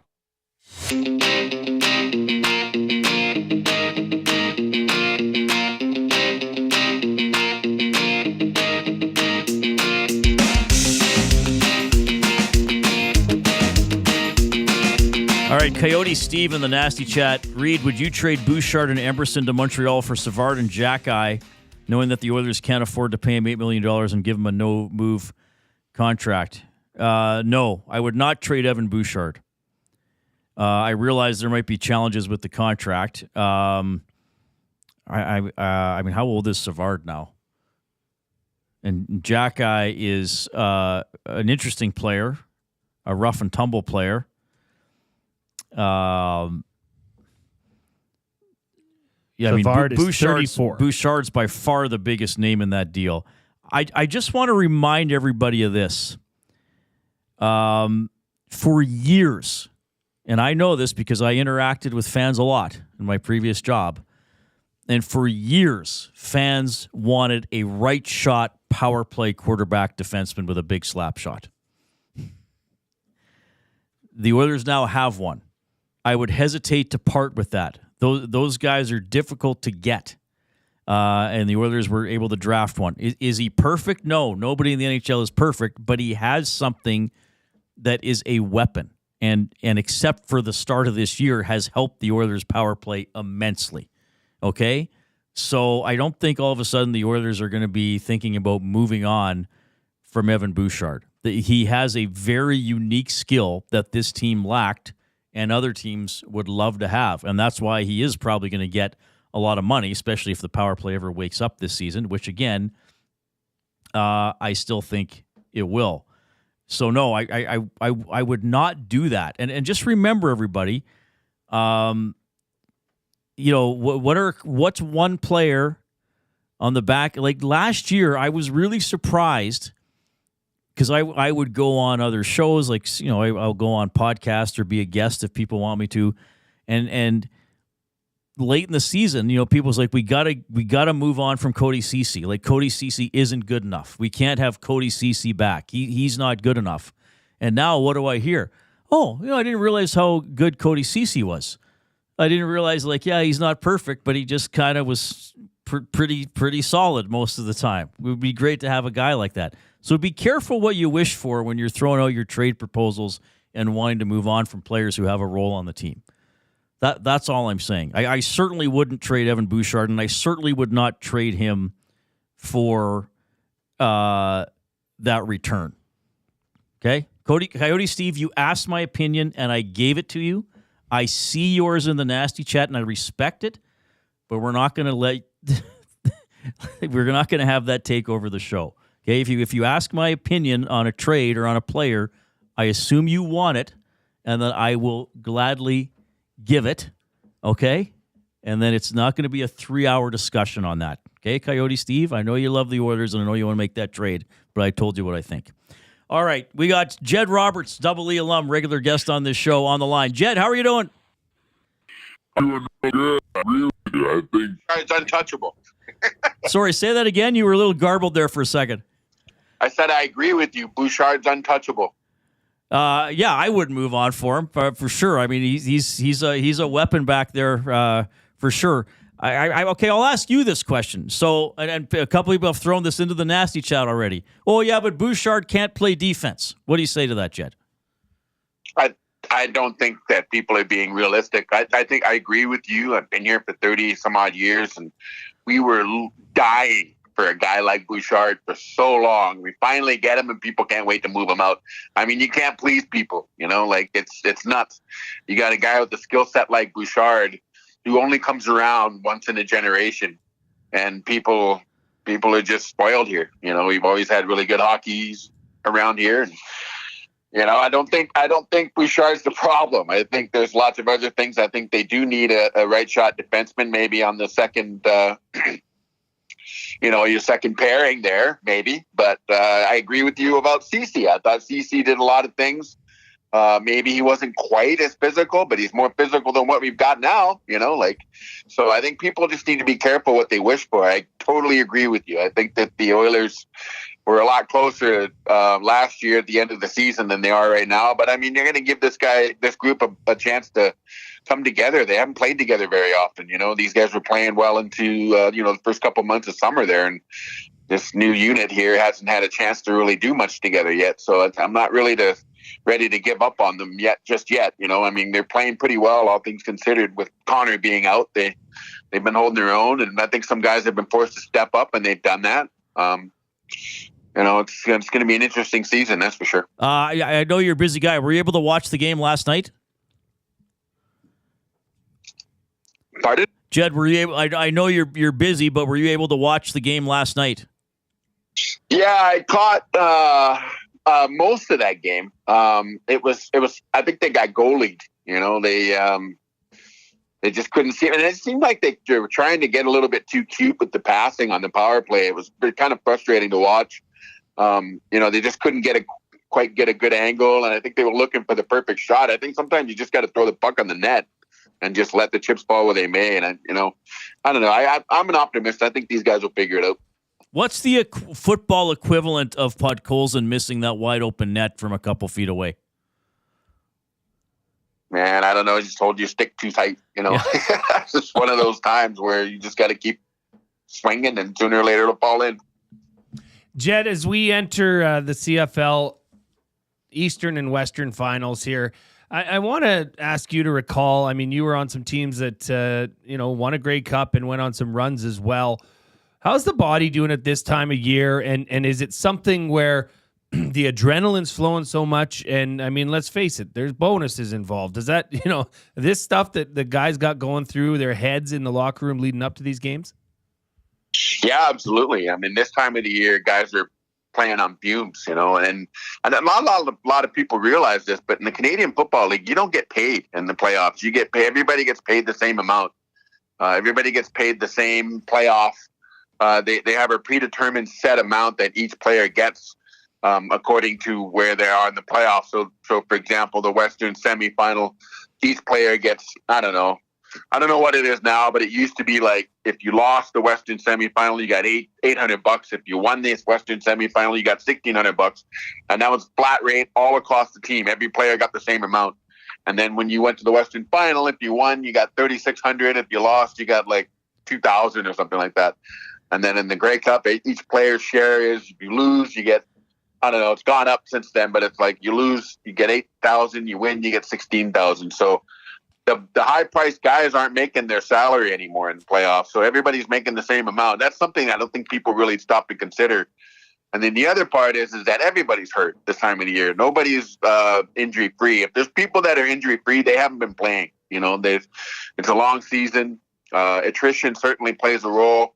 I mean, you can ask the 1993 Winnipeg Blue Bombers about that. You know, they lost their quarterback, Matt Dunnigan, right before the playoffs there. He tore his Achilles, and then their backup quarterback did a great job, Sammy Garza, getting them through the playoffs and into the Grey Cup. But they were a different team, you know, and the teams that are the healthiest at this time of the year tend to play a little bit better. And you got to be good to be lucky and lucky to be good, you know. And this is one of those examples for sure. Now we got Toronto going to Montreal for the Eastern Conference, Saskatchewan heading out to Winnipeg. Which of these games entices you the most, and why, Jed? Saskatchewan and Winnipeg, because it's a rivalry game. I think that when you got a rivalry like that, and anything can happen, you know, like when you look back when Calgary would play Edmonton in the Western Final, you know, it was always a really interesting matchup because what was supposed to happen rarely ever happened. You always had something really interesting and something that something unexpected would happen, you know, where there was Pee Wee Smith running his ball all the way into the locker room for the winning score, or Doug Flutie coming across the goal line with one shoe on, one shoe off. And, you know, the rivalry games just always seem to have a certain element of mystique and aura to it. And I'm really looking forward to seeing that game. That's going to be really interesting. I think that Montreal is a juggernaut. I don't really see anything, you know, kind of derailing them to get there. But I would really like to see a Montreal-Winnipeg Grey Cup, because it would be, the older team, the team that's been together for a really long time, making one last run against the current powerhouses. And it would be kind of cool to see if Jason could run the table here. Jason Moss, I'm referring to, the head coach of the Montreal Alouettes. It's been a pretty good year. It's been an interesting year. I'm sad that the local team's not in it, but the next best thing would be to see Jason Moss win another Grey Cup. Well, speaking of the local team, I mean, you were here live in studio last week when the news broke that Chris Morris would be hired as the next president and CEO of the Edmonton Elks. What's the scuttlebutt? What's the word on the street with the your alumni and others that are in your circle as to the Chris Morris hiring? I think everybody's really happy that Chris took the job. I think it caught a few people, including myself. Like, it caught me a little off guard. I wasn't, to be honest with you, expecting that. I thought that it would take an act of God to move Chris out of that job at the University of Alberta. I mean, it's a great job. It's a highly coveted job. The university's treated him really well, and vice versa, right? Like, he's done so much for that program. He's raised the profile. He's increased fundraising there exponentially. He's attracted a caliber of athlete to that program now that I think for a long time was elusive. I think that he also has a pretty good feel for how to create a winning culture. And I think that he's a very credible individual when it comes to building a team. You could ask any school that he was the principal at. I think that, where he might lack some corporate experience, I think he'll gain in the fact that he's pretty good at gathering consensus and being a pretty decisive personality and making the tough calls when he needs to make them. And he also, there's no question he understands the culture for sure for the green and gold. I mean, he bled that for many years, and and not only there, but at the University of Alberta. And I think he's universally respected. And I think that I don't even know why I didn't think of, that maybe he would be interested in taking that position. I didn't think, Chris and I talk quite frequently, and Chris is a great poker player. That's all I'm going to say. I never had a clue that he was even up for consideration for that. So it's one of the best surprises I've had in a long time. I'm just tickled at the hire.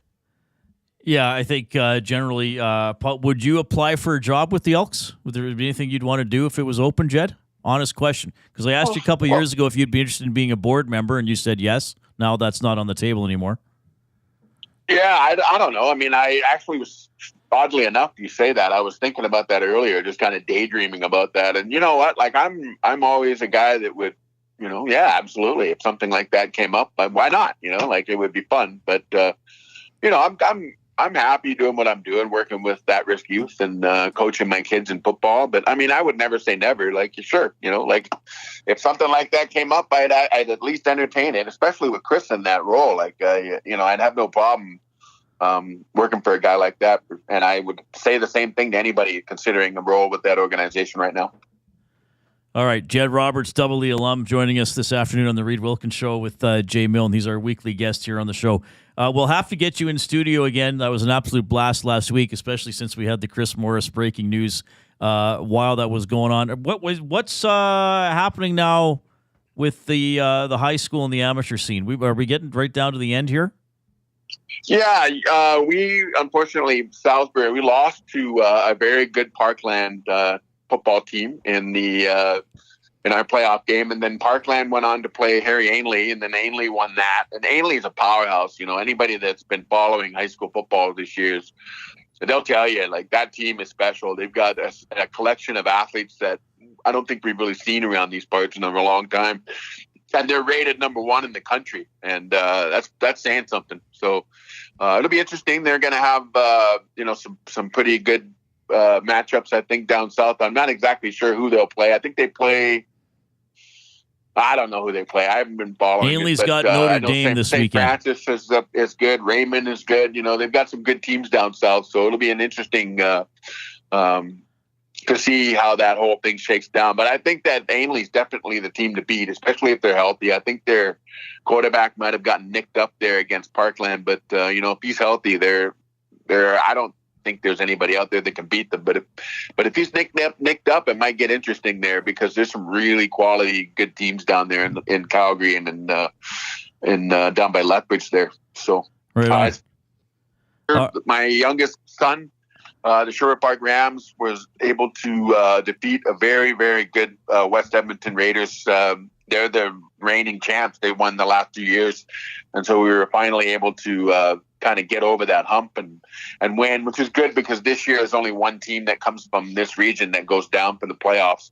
And so we have to go down and play for the Calgary Colts, which is a really good team. They've got, I was watching film on them, and boy, they run some pretty exotic formations. And so we got our work cut out for us, but it's a good time of the year, busy, but it's a happy kind of busy, I can't think of anything better than coaching your own kids in football.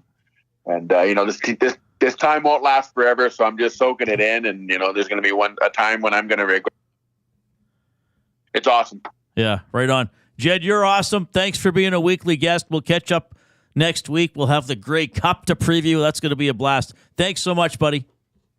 Yeah, I'm going to try to come down in person next week if that's all right with you guys. Yeah, we won't stop you.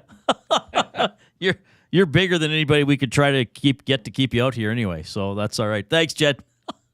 All right, see you guys. That's Jed Roberts checking in. Always love talking to him. Pretty thorough stuff. Talks some CFL, talks some Elks, talks some Oilers, talks some amateur football. So Jed's all over it for us, which is pretty fun. I just had it open. Now I lost it. The high school, I'll do the 5A. So Harry Ainley hosts Notre Dame at a Red Deer, the Cougars, at 3 o'clock at the JP Bowl on Saturday. That's a 5A quarterfinal. Spruce Grove is at Ernest Manning in Calgary, Saturday at 1:30. Spruce Grove number 5, Ernest Manning number 4. So there are some Edmonton teams there. In 4A, what do we have here? AOB at St. Joseph's in Grand Prairie on Saturday. And that is, northern semifinals there. And then lots of stuff. Oh, Holy Rosary in Lloyd's, number 1 ranked in 3A. When I was in Lloyd, I don't know if I told you this, when I was in Lloyd, Holy Rosary played 9-man football in Saskatchewan. Right. Yeah, and there could be some wide open games because once a guy got in the open, there were 3 fewer guys to chase him. Well, how things have changed, because have you seen their new indoors training facility that they built? I have not. It is amazing. At Holy Rosary? Yeah. Oh, no, I haven't seen that. It's about a half football field, all enclosed. It would be like the down at Commonwealth, the Elks indoor facility. Yeah. Wow. They had baseball lines. That's impressive. Football lines, soccer lines. Yeah, I can get a lot of work done. I can't remember when they became 12-man, shortly after since after I left Lloyd, but that was 17 years ago. And that St. Joe's team up in Grand Prairie has been strong for several years. Oh, really? Yes. Very, so very they got strong. a good program up there. They do. All right. 780-218-9999 is how you text into the EST inbox. We will have, between now and 6 o'clock, our keyword for the EST Flyaway presented by the 780. You can jump into the nasty chat on YouTube. Thanks for your messages there, and some of you just get into discussions with each other. Give us a thumbs up if you are watching on YouTube. We try to get to 100 every show. We are on pace to do that, but we need a bit of a burst here. So give us a thumbs up on YouTube. Call your friends and family. Call your local school board trustee. Get a thumbs up before 6 o'clock. That'd be amazing. Yes, please do. Please do. That was Jed Roberts. And, of course, we are in the studio presented by James H. Brown Personal Injury Law Firm, the heavy hitters of injury law. With over 200 years of experience, James H. Brown will get you the settlement you deserve.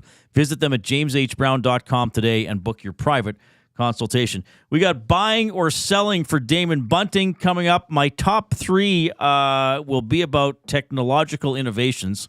I think you'll have some fun with this one as well. Along with Jay Milne, I'm Reid Wilkins. Here comes a sports update with the Coupe for Wheelers RV.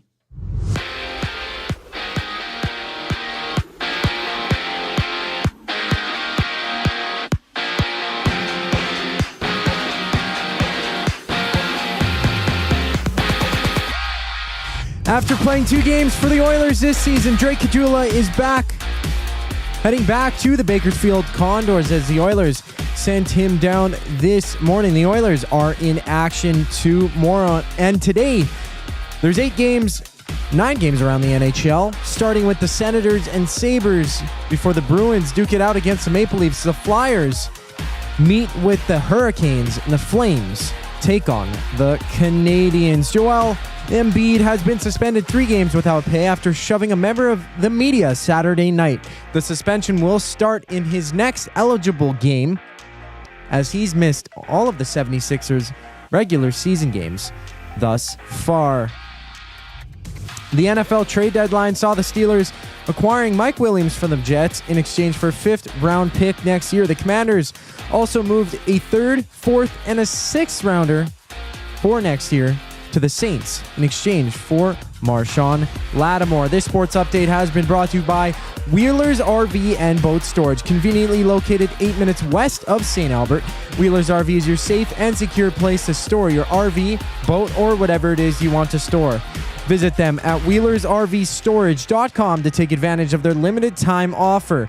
Buy 6 months and get 1 free. Go to wheelersrvstorage.com today and get your storage needs taken care of. The Reid Wilkins Show comes back in just a few minutes. I'm Zachary Kubish, and you're up to date. Conveniently located 10 minutes west of St. Albert, Wheelers RV Storage will provide you with safe, secure storage for your RV, boat, or whatever you need to store. Open 7 days a week with gated keypad access and extra large stalls. Now is the time to take advantage of their limited time offer. Buy 6 months and get 1 month free. Now's the time to go to WheelersRVStorage.com. That's Wheelers RV Storage. Safe, secure storage. Visit them today at WheelersRVStorage.com. 780 is just another lame-ass, low-budget local shop. Homegrown right here in Edmonton. 780 is both the shop name and their in-house clothing brand that celebrates all things unique to E-Town. They also work with close to 1,000 local vendors from the 780 to help promote and get their brands off the ground.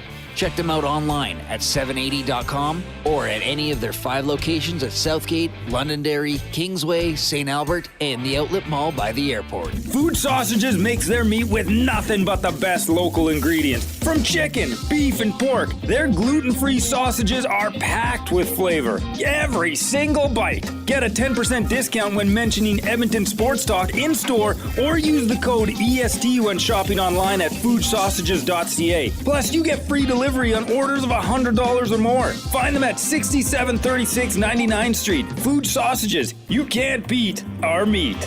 At Mind 360, we invite you to embark on your mental health journey in a safe and comfortable space. Conveniently located in St. Albert, Mind 360 has a diverse team of experienced clinicians that offer a broad range of tailored services for children, adults, and families. Furthermore, we are very proud to serve our military, veterans, and first responders. If you're looking for counseling, treatment, or assessment, understand that you are not alone. Contact Mind 360 at mind360.ca to book an appointment today.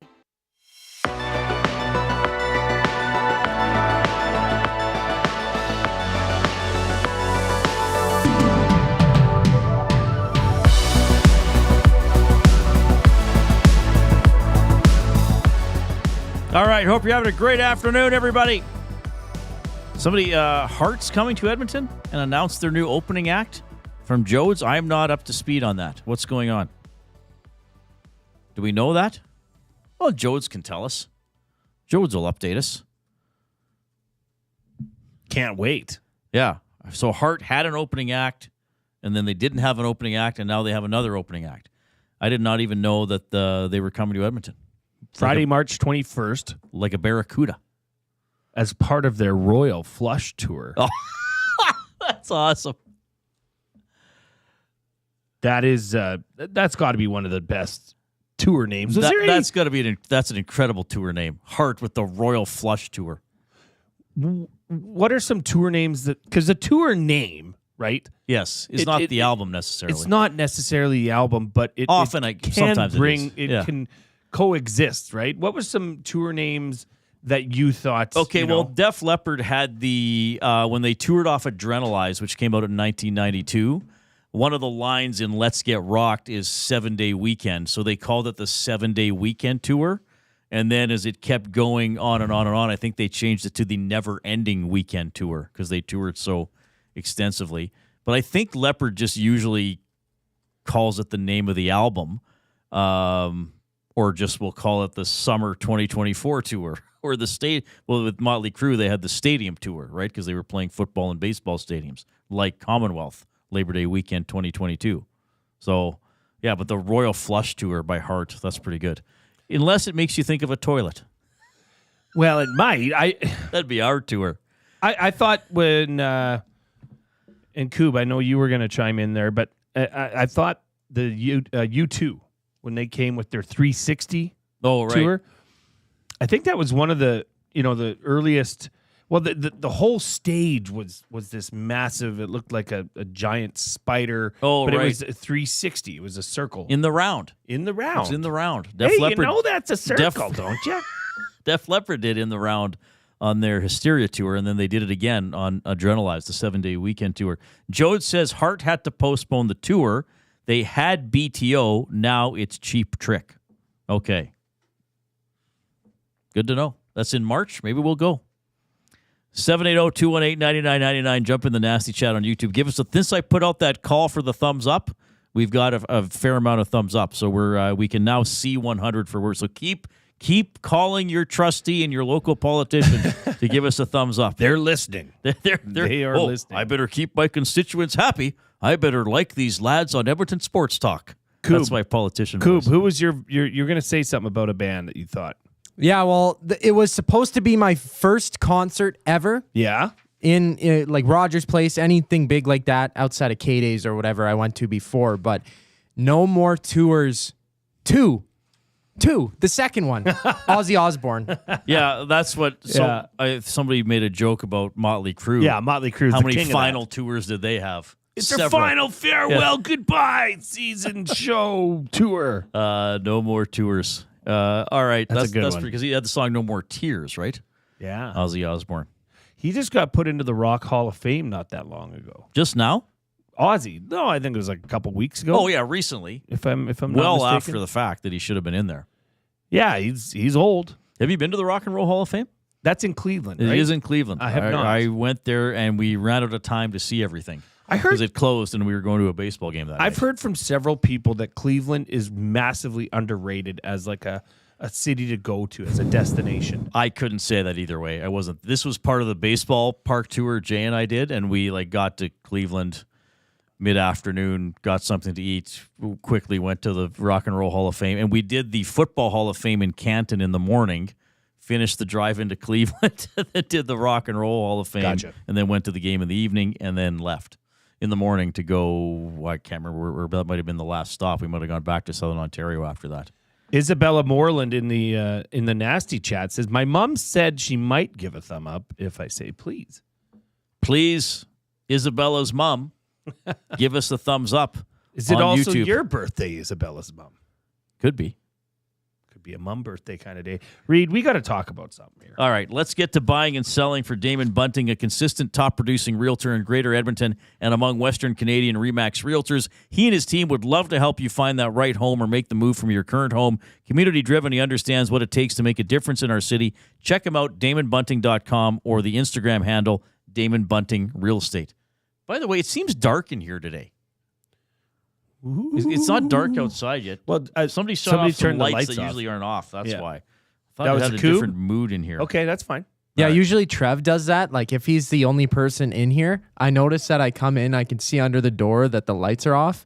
But I just thought I came in here after like one of the commercial breaks, and I'm like, oh, I'm gonna change up the vibe a bit, spice it up. Okay, I so turned it's off the not light. it's not just my eyesight. All right, what's going on for buying and selling? Buying or selling? Well, I know a lot of Oilers fans were infatuated with the game, but this should have been, in nothing time at that point of the Oilers game when the Kansas City Chiefs and the Tampa Bay Buccaneers were in a pretty good battle that went right down to the wire. In fact, it went to overtime. But the point here is that Tampa Bay scored with under a minute left, right, and drove the ball down from about just on their side of midfield, put a nice drive together and scored the game, what would have been a game-tying touchdown with, and the seconds here do matter, Reid. Let's say there was about 30 seconds left. If you want to find I'll it, double you can. check. Yeah. But I don't believe Kansas City had any timeouts. No, they had all three. Or did they? Sorry, they it had was all- the other they way had- around. They had all That's of them, right. yes. Okay, so Kansas City has a lot of timeouts. Now, don't forget, Tampa Bay drove it down to the 1 and immediately called a timeout and could have run a lot more time off the clock, which was, I believe, a mistake. Anyhow, they score the touchdown, and Buccaneers head coach Todd Bowles decides that they're going to kick the extra point as opposed to going for 2. They scored with 27 seconds left. Okay, so right around there. But Kansas City still had 3 timeouts left. How do you not go for 2 points there? I just, you're going to a coin flip situation anyhow against, whereas if Patrick Mahomes and the Chiefs win the coin flip, they will, stats show they will go down and score on you and end the game. Right. Because this is not, if you score a touchdown on the opening drive of overtime, it's game, set, match. How do you not go for 2? You're controlling that play. Your odds are in your favor to go for that. Mm-hmm. So that is my buying or selling question to you, Riedrich. Okay, and I'm going to answer that even with a bigger picture than last night. Whoa. So the 2-point convert in the NFL is from the 2-yard line. In the CFL, they moved it up to the 3. The CFL, it's hard to find stats for. In the NFL, about 48% of 2-point converts are good. 96% of the longer kicked converts are good. So that would lead me to believe you should go for 2 every single time. Yeah. Quite frankly. You could. You should not kick, I guess, unless you've just tied the game and you only need 1 point to win. I understand why the Tampa coach said he didn't. He said, we thought we could win in overtime. The weather was bad, but to me, that's even more of an incentive just to end it. Yeah. Not have it come down to your kicker maybe needing to you could argue, well, the weather was bad, so I didn't want to kick because I didn't want my kicker to slip or the wind to come up and do a Montreal-Winnipeg gust of God type of thing. But Now, we've seen some coaches in the NFL, such as Campbell in Detroit, coach more aggressively, okay? And then when they have fourth down gambles that don't work, such as the Lions did against the Niners in the NFC Championship game, they had a couple fourth downs they didn't convert, then, why didn't you punt? But he played that way all year with Detroit, right? So I'm at the point where why not just go for two? Why? I understand if you miss, then they're chasing that point. Then the other team only needs a regular convert. But I look at it from the standpoint of why not be aggressive? Why not take the initiative? Even if you score the first touchdown of the game, go for two. Get to 8. And if you miss, okay, it's still the first possession of the game. You got time to score. And we see that teams can get very good at designing specific 2-point convert plays that are hard to stop. I remember the Elks went for 2, and they did that fake handoff and then the flip to, I think, Javon Leake, who just ran outside and got in because the team was so worried about the inside run. I really thought, especially in the CFL, when they moved it up from the 5 to the 3, that more teams would go for 2. And nobody has really adopted it as a regular practice. Good for Saskatchewan on Saturday when they went up 7. They went for 2 to get up 9. Now you got to score twice, BC. And then if you miss it in that situation, BC still has to get a touchdown and a convert themselves to tie, or maybe they could have tried to go ahead. But I love this discussion because it weighs into the probabilities and the odds and how aggressive a coach should be or shouldn't be. But I just think if you told a CFL coach, all right, you're going to have to convert a 3rd and 3 to keep your season going, they would say, okay, we can do it. But yet if you say you have to gain 3 yards to get 2 points instead of 1, oh, no, I can't possibly do that. It's 3 yards in the CFL. And think of how deep the end zone is. Yes, you can still call a deep pass. Yeah. You can still hand it off to get through. I mean, if you have a decent, quite frankly, if you had the worst running back in the Canadian Football League, he probably still averages 3 yards a carry. Oh, absolutely. Like, to me, this is a no-brainer that teams should go for 2 more often. But now, having said that, I'm not on the sidelines. Well, and that's, we brought this question up to Maddie, who's probably already sipping on a nice Crown Royal Peach. So it's one of his favorite. Yeah, it's his favorite. They make libation. Crown Royal Peach? Okay. He says, I've never tried it. He says it is to die for. Just on ice, just sipping away. But he suggested, well, the Bucs are still fighting for a playoff shot. Maybe that was in the back of their mind because they're second in the NFC South right now, trailing the Falcons. But at the same time, and this is purely situational, why I brought this up, is you're giving the ball, or there's a 50% chance you're going to give the ball to Patrick Mahomes in that Kansas City Chiefs offense. Yes. And we all know what happens when when you give them that opportunity. So why not take a calculated risk? Because you are in control. You have the ball. It's your ball. You can go score and take the win. Now, granted, okay, there was time left on the clock, 27 seconds and 3 timeouts. That's a long time. But, the conditions to move the ball down that, because the conditions were worsening as that game went on. It's much easier for them to hit a 5-yard pass or maybe to draw up some sort of a run play. I guarantee you they have 10 plays in the playbook that are specially designed for a 2-point conversion. Right. If not more. Right. Now, in that situation, that's kind of you win or lose the game. And I will acknowledge the other side of this argument because I remember when the CFL changed it, I talked about it a lot on Inside Sports. The one side that I do get is if, let's say it's halfway through the first quarter, my team, or the start of the game, my team gets the kickoff, drives down like this well-executed 12-play drive, takes 7 minutes off the clock, get a touchdown, go for 2, and it's stopped. The argument is you've given the defense momentum even though you just dominated them for half the quarter. I do get that side of it, that don't give the defense a chance to feel like they've made a successful play.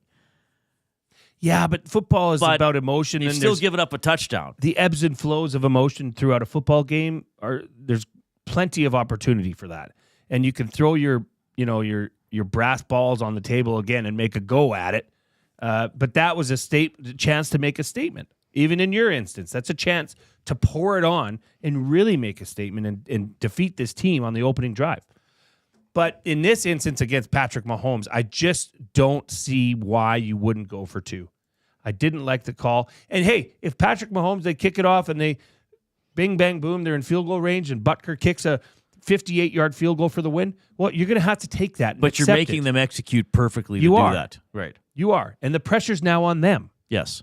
Not on a coin flip. Yeah. So I'm in that instance, I am buying that you should have went for 2. So 100%. Am I, and and I'm buying the team should go for 2 more often. You know what?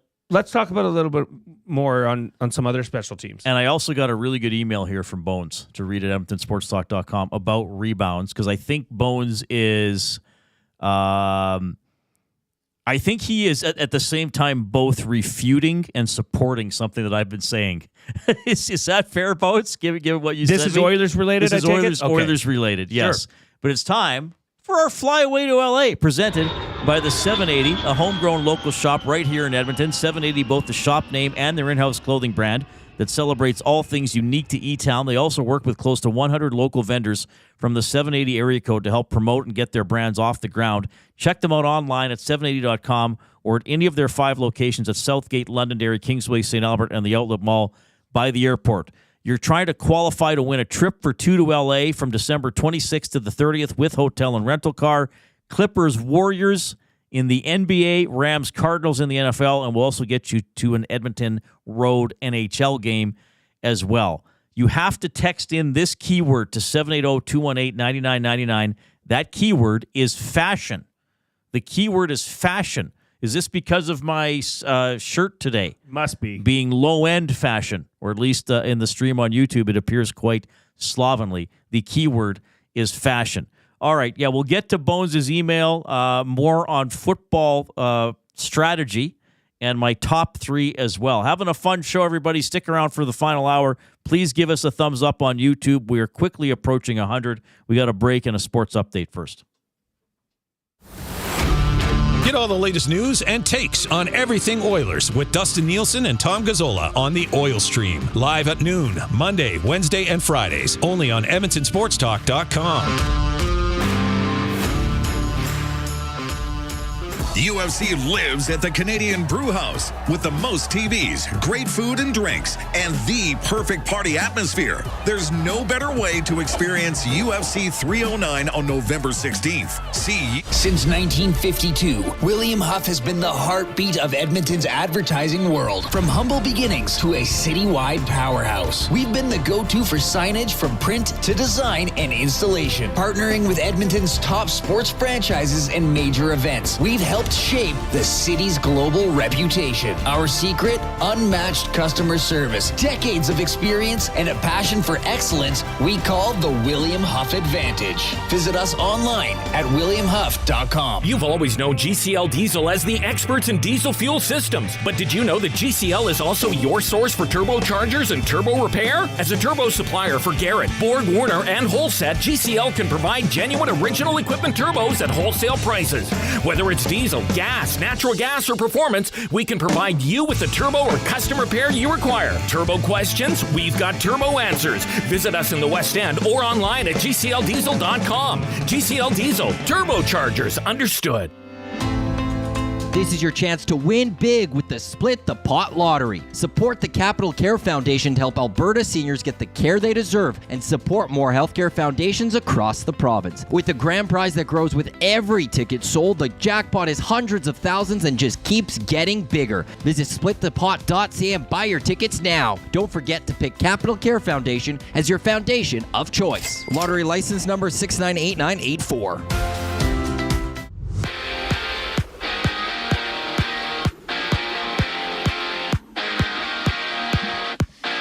Drake Caggiula has been sent down to the AHL by the Edmonton Oilers after notching 1 assist in 2 games with the big club this season. And in just a moment, it's the Canadiens battling the Flames, the Sens meeting the Sabres, the Maple Leafs taking on the Bruins before the Flyers have puck drop against the Hurricanes. And it was Shohei Ohtani successfully undergoing surgery to repair his torn labrum, and he's expected to be ready for spring training camp. Basketball sees Joel Embiid receiving a 3-game suspension without pay after shoving a media member down Saturday night. Embiid will lose over $1 million during the suspension. In football, the Steelers have acquired Mike Williams from the Jets in exchange for a 2025 fifth-rounder, while the Commanders receive Saints Pro Bowler Marshawn Lattimore in exchange for a 3rd, 4th, and 6th-round pick in 2025. The Reid Wilkins Show with Jay Milne continues right now. I'm Zachary Kubish for your Sports Update.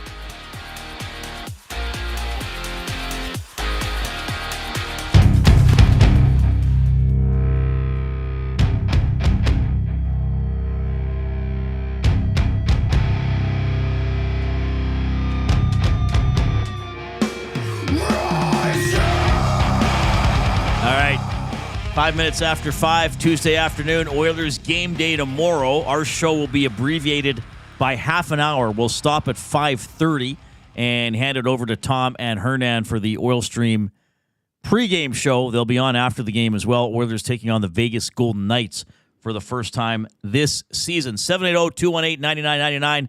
Text in that keyword for the EST flyaway to L.A., and you can jump into the Nasty Chat on YouTube. Give us a thumbs up there as well as we creep towards 100. It is getting dark out already. It's like we moved the clocks back or something. Oh, you know what's dark is the Leafs' record versus the Boston Bruins the last eight games. What is it? 0-8. Oh, that's not a single win. And no Austin Matthews tonight. Somehow it's still relatively close when you come to the betting angle of it. I don't understand. And Matt Hyman. Well, the Bruins aren't having a great season, are they? Well, no, but I mean, this is different. This is a different game, right? Right. Toronto's heavily favored. Well, not heavily. Minus 125. So, you know, I'd imagine now that I mentioned it, they'll break that streak. Did you hear about that? And Matt Hyman chimed in the Nasty I want Chat. to I want to answer Joe's question as well because I do think I do think that's relevant too. But we'll get to that. Do the Hyman thing. No, yeah. So university football kicker Maya Turner, she made the Canada West All-Star as a kicker, right, for the Manitoba Bison. First woman to ever be named to the football Canada West All-Star team. And Manitoba at 7-1 got upset in the Canada West semifinal, and Saskatchewan came from behind to beat UBC on the road. So it's number 4 against number 3 and all Saskatchewan in Canada West, final. Regina at Saskatchewan. Wasn't that beautiful to see? And I whatever, call it what it is. I'm still heartbroken over last year's Hardy Cup. Yes, when the UBC Thunderbirds snatched one out of the arms and defeat from the Bears. Yep. And did you see that Saskatchewan had to kick a late fourth quarter onside kick recovered to go down and win that game? Yeah, like they scored 2 touchdowns in the last minute or something, didn't they? Or last 2 minutes. So yeah, UBC upset at home, but I think the bigger upset though was Regina beating Manitoba. Manitoba was 7-1. I guess, but like the Bears should have. They didn't beat them. Could have. They were in competitive games against them both times. Jodes in the Nasty Chat asked this question: was Chris Morris in charge of the U of A this past disastrous season? He was. And I realize that if you look at Chris Morris's head coaching record at the U of A, it's I think it's slightly over a third. But he only won about a third of his wins. So I understand that. But I would say that if you are doubting Chris Morris as Elks president because of his coaching record at the U of A, I would suggest there's more to the story and more to the man. Now, I would have loved for the U of A to go 6-2 this year. I would have loved for them to, got to the Vanier Cup last year. There were some times along the way where it didn't appear they were making progress as quickly as you would like. I grant all that. I think if you want to look at the actual trajectory of the Bears program, it was in the dumpster when Chris took over, and it was years away from being competitive. Scholarships, facilities, all that kind of stuff. I mean, stop me if I'm wrong, Jay, because you're obviously close to the program as well. So he did help the program. He did help the fundraising. He did help the scholarship. And the team did get better on the field. And this year, Jodes calls it a disaster. I don't know if I would be that harsh about amateur players. Just in general, I'm not going to I'm not going to criticize Golden Bears and Oil Kings to the extent you might the Oilers or the Elks when it comes to stuff like that. But it was very disappointing for them to go 2-6 when they were picked to finish in first place. They did have injuries. They did blow a couple of games. But I don't know if that, to me, that doesn't sully Chris's selection as the Elks president. But I do think that's a fair question from Jodes. I'm not going to push back on the question itself. And maybe Jodes, I don't even know if she means that, if Jodes means that critically. Is Jodes male or female? I can't remember. It doesn't matter. I apologize if I got your gender wrong. Right, and Jodes says I'm not critical. But Jodes, I'm just saying you ask a fair question, and I'm saying, Jodes, people will ask that. And I don't think that's an incorrect question to ask. Yeah, it's certainly a fair question, or just, wondering, how has he done there? And it's, to be quite honest, it's two completely different balls of wax you're talking about here. I mean, Chris Morris at the U of A, when he came in 2013, he was the only full-time staff member there. They didn't have enough money for any, they have assistants, but you get bursaries, maybe $2,000, $3,000, $4,000, $5,000 tops. That's a lot of work to do when you're talking about a roster of what is, probably at that point 80 to 100 players. Now it's significantly higher than that. And now, he said in the press conference, with their camp system that they had, they were raising over $750,000 for that team year after year. So on-field success, yeah, sure, it would have been nice. Last year they were in the Hardy Cup. Yep. They were 50-some seconds away from going to the Mitchell Bowl, and possibly, by what UBC did out there in Acadia, or I forget if it was Acadia or St. FX. It doesn't matter. They probably would have went to the Vanier. Right. Then this is a totally different story. But that happened. Okay, Yeah. We can't forget that. But I think what Chris is most valuable in doing here is getting back to the winning ways and the winning culture that Edmonton football fans are so desiring of. Well, there is a culture now at the U of A, for the U of A Golden Bears, that you're expected to be a good team. Sure. Which is why 2-6 11 years ago when Chris was in year 2, that would have been, let's throw a parade. They won 2 games. Yeah. My God. So, yeah, no, but that's a fair discussion. And Jodes has clarified, I don't think he really means to be critical, but that's going to be a discussion. If Edmonton sports fans are having a beer talking about, Chris Morris, somebody's going to bring that up. Well, didn't they do really bad, though? Didn't the U of A do really, that's part of the journey, and he's the leader. So you're going to question, is that on him or not? And we're also talking about on-field successes. We're not talking about anything about the 95%, right. Right. Graduation percentage. So you're not including that in that, which is, in my opinion, much more valuable in a university setting than it would be in professional sports, obviously, because they don't go to school. Who do we have, Coop? We have Max Power. All right, Max Power. That are you actually Homer Simpson, Max Power? Well, I guess actually, Reid, I'm not surprised that you'd catch that reference. So that's perfect. How's your day going? It's not too bad. Good day at work. Where are you at with the Oilers? Where are you at with the Oilers? They are 30th in the league offensively. I don't stress about November hockey. You're taking after our very own Matthew Iwanik's heart. Our off-topic topic today was which EST employee would make the best politician and why. What say you? I'd say Lieutenant Eric, because he gets his point across in new and intuitive ways, so that people can agree with him. Well, I'm not sure if you heard the interview yesterday. Did you hear his lovely interview? I heard everything. That's awesome. Okay. Max Power, congratulations on qualifying. I think we left you on hold a little bit there talking about the U of A, so thanks for your patience as well. Remember, the trip is given away on the Nielsen Show November 29th, so make sure you tune in that day, okay? Will do, boys. Thanks a lot. Okay, right on. That is Max Power. And yes, what was it? Homer changed his name to that in one of the Simpsons episodes to portray more, was it masculinity or just to have better positive energy in his life? I'm Max Power. It's like having the last name Champion.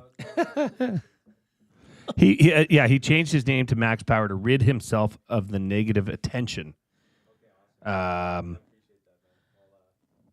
there was a television show, Police Cops, who had a hero also named Police Homer Cops. Simpson. Yes, the show Police Cops.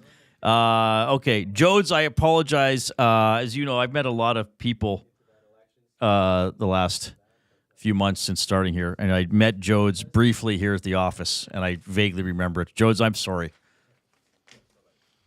Chris G says, is it true that McDavid might be back Saturday versus Vancouver? Yes. We don't mince words here, Chris. No, that's... What about for tomorrow? No, I don't think so. Okay. I think Saturday's a possibility. Then what happens to Podkolzin? What happens to the lines? Let's talk about it. Well, they'll sit out Philp or Ryan. Well, they're not going to scratch Podkolzin. I know, but where's he end up? Does he go back down to the fourth line? Where does he end up? Oh, Yeah. man, I don't know. Tom and Hernan were asking me about the lines. Because he's been a part of the game. And now he's playing with, the top line. So he's getting a bulk of ice time. He's playing with Leon Draisaitl and Arvidsson. Right. He's having opportunities, but you can't dismiss that either. When put in that position, he seems to be succeeding, or, at least he's not noticeable in a bad way. Yeah, I would say... I guess here's my thing. I would hesitate to say, and maybe I'm reading into this wrong, because as people know, I am, and you used the word befuddled. Talking about the Oilers' offense is a little confusing because there are chances, even though they can do things better. Is the Oilers' lack of scoring a result of stupid line combinations, for lack of a better word? Like, it's not as if they have Janmark with McDavid and Philp or like, I don't know. It's not these weird out of left field line combos. Correct. For the most part. So I think they just got to finish. And maybe if Podkolzin taps that one in yesterday, again, that's a costly mistake. Even if he was being checked, I still think you got to score there. Let's see what they do tomorrow. I think if McDavid comes back, he goes right back with Nugent Hopkins and Hyman, and then I still would like to see. And what about Jeff Skinner back with Arvidsson and Draisaitl, Podkolzin with Henrique and Brown, and Janmark with Perry and whoever you want to center the fourth line? Yeah, could see that. Because I know from this show and from looking in the chat on other, Janmark's taken a little bit of heat for maybe not being quite as effective he was last year. So, I don't know. Perry has been pretty stable. Ro Nelson is calling him No Goalsson. I never thought of that as a nickname. But Perry has been pretty consistent. I think for his age and experience, he's been fine. I mean, there was it the game in Calgary? He didn't ultimately play a lot, but he kind of goes out there and does his things most night. Yeah, Podkolzin hasn't. I didn't even think of that. Ro Nelson I didn't even look at that stat going back to his last games with Vancouver. So I ultimately, even though Podkolzin was better, he certainly was very good against Nashville and Calgary.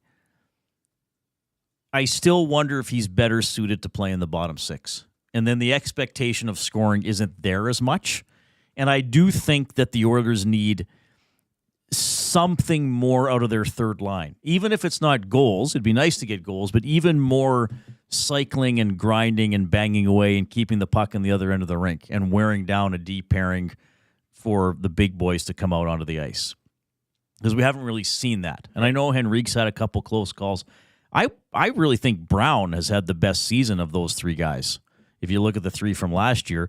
But if you want to adjust that line, then when McDavid's back, give him his normal line, put Skinner and Arvidsson with Draisaitl, keep banging away at that.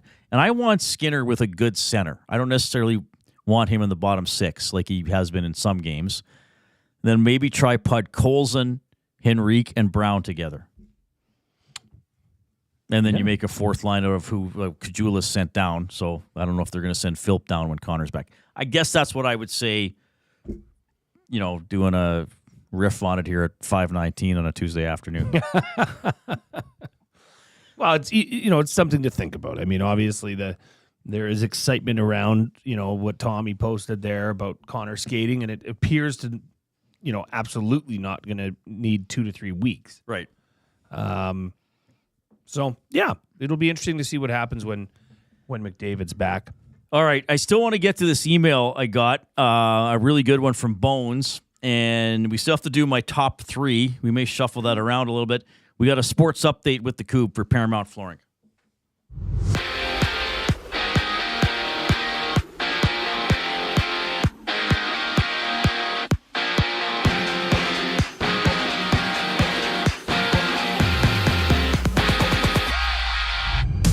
The Edmonton Oilers have reassigned Drake Caggiula to the Bakersfield Condors, with the team back in action tomorrow. Live now, it's the Flames underway with the Canadiens, the Bruins matching up with the Maple Leafs, the Senators going at it with the Sabres, and the Flyers battling the Hurricanes. All those games are scoreless early in the first. And in just about 10 minutes, the Penguins have puck drop against the Islanders before the Lightning meet the Blues, and the Jets play the Utah Hockey Club at 6. In basketball, Aaron Gordon will be out multiple weeks for the Nuggets due to a right calf strain, while Joel Embiid has been suspended 3 games without pay for shoving a media member Saturday night. And it was Shohei Ohtani successfully undergoing surgery to repair his torn labrum.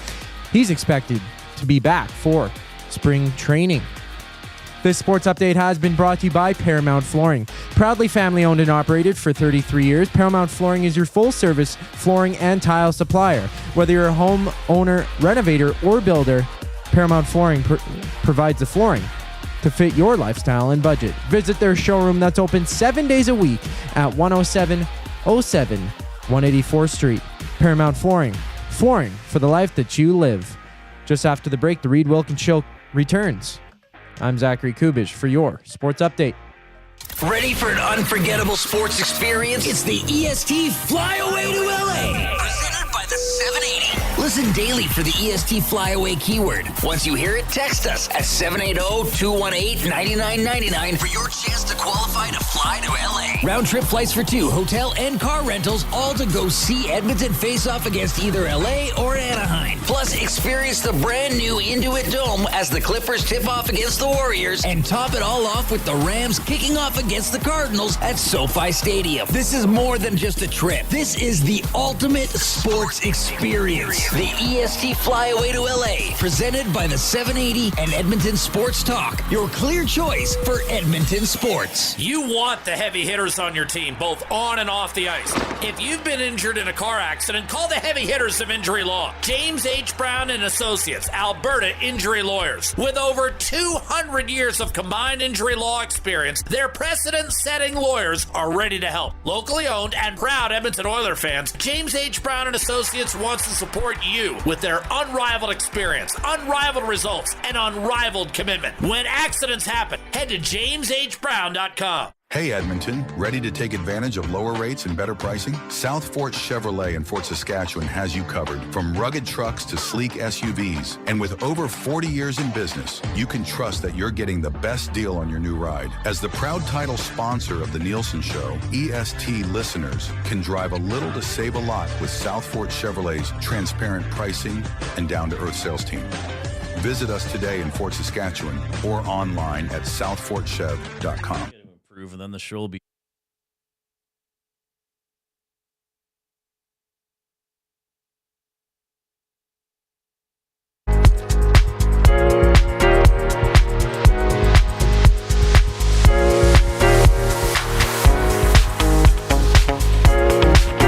Oh my goodness, we're in the James H. Brown studio. James H. Brown Personal Injury Law Firm, the heavy hitters of injury law. With over 200 years of experience, James H. Brown will get you the settlement you deserve. JamesHBrown.com. Book your private consultation today. It is different in here. It's pitch black outside already.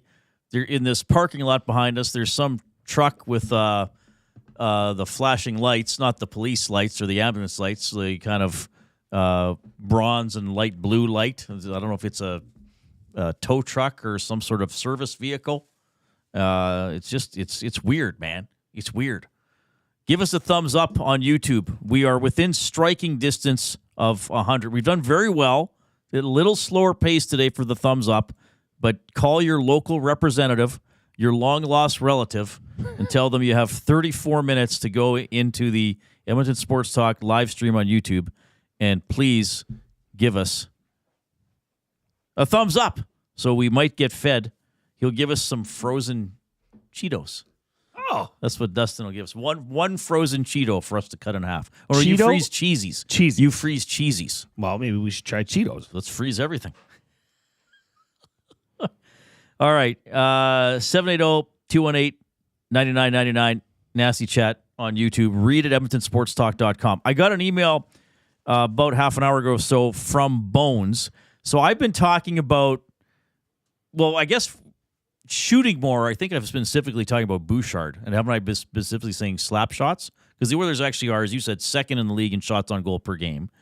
But Bones sent me an article here, and it was written on hockey's, oh, now I missed the thing.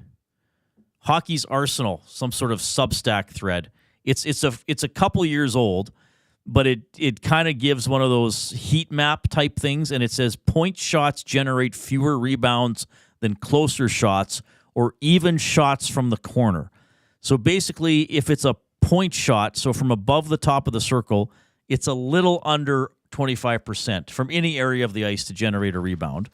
And then if there is a rebound, it's still less than 50% that the offense will get it. But the closer from which you shoot, the more likely there is to be a rebound, and the more likely there is for the offense to recover it. Thanks for sending this. I would still stand by my argument that Bouchard should take more slap shots, even from the point. Well, because there's not a high probability, but there is a chance that there is no rebound because it goes in. Right. So I would stand by that. I understand maybe a couple other Oilers defensemen don't have as hard a shots, so you wouldn't want them shooting from long range. That's fair. I'm really glad Bones sent this. This is an excellent article. But the area that I find interesting here is shots kind of from the corner, and I don't mean the corner behind the icing line, but kind of from the icing line to the hash marks, between that area and then between the face-off dot and the boards. So imagine a rectangle formed by the icing line hitting the boards, and then the opposite corner is the face-off dot itself. Okay. Shots from there. And the reason I bring this up is because I'm going to refer to my former colleague, Rob Brown, who played in the NHL. And he would often say on air or when we were sitting watching a game together, shoot from a bad angle. Now, I know you don't want to overdo it, and you don't want to necessarily throw it into the goalie's glove, but he said if you can shoot it along the ice or low, the goalie can't catch it. And the goalie's body is likely positioned so that the rebound goes in front of the net.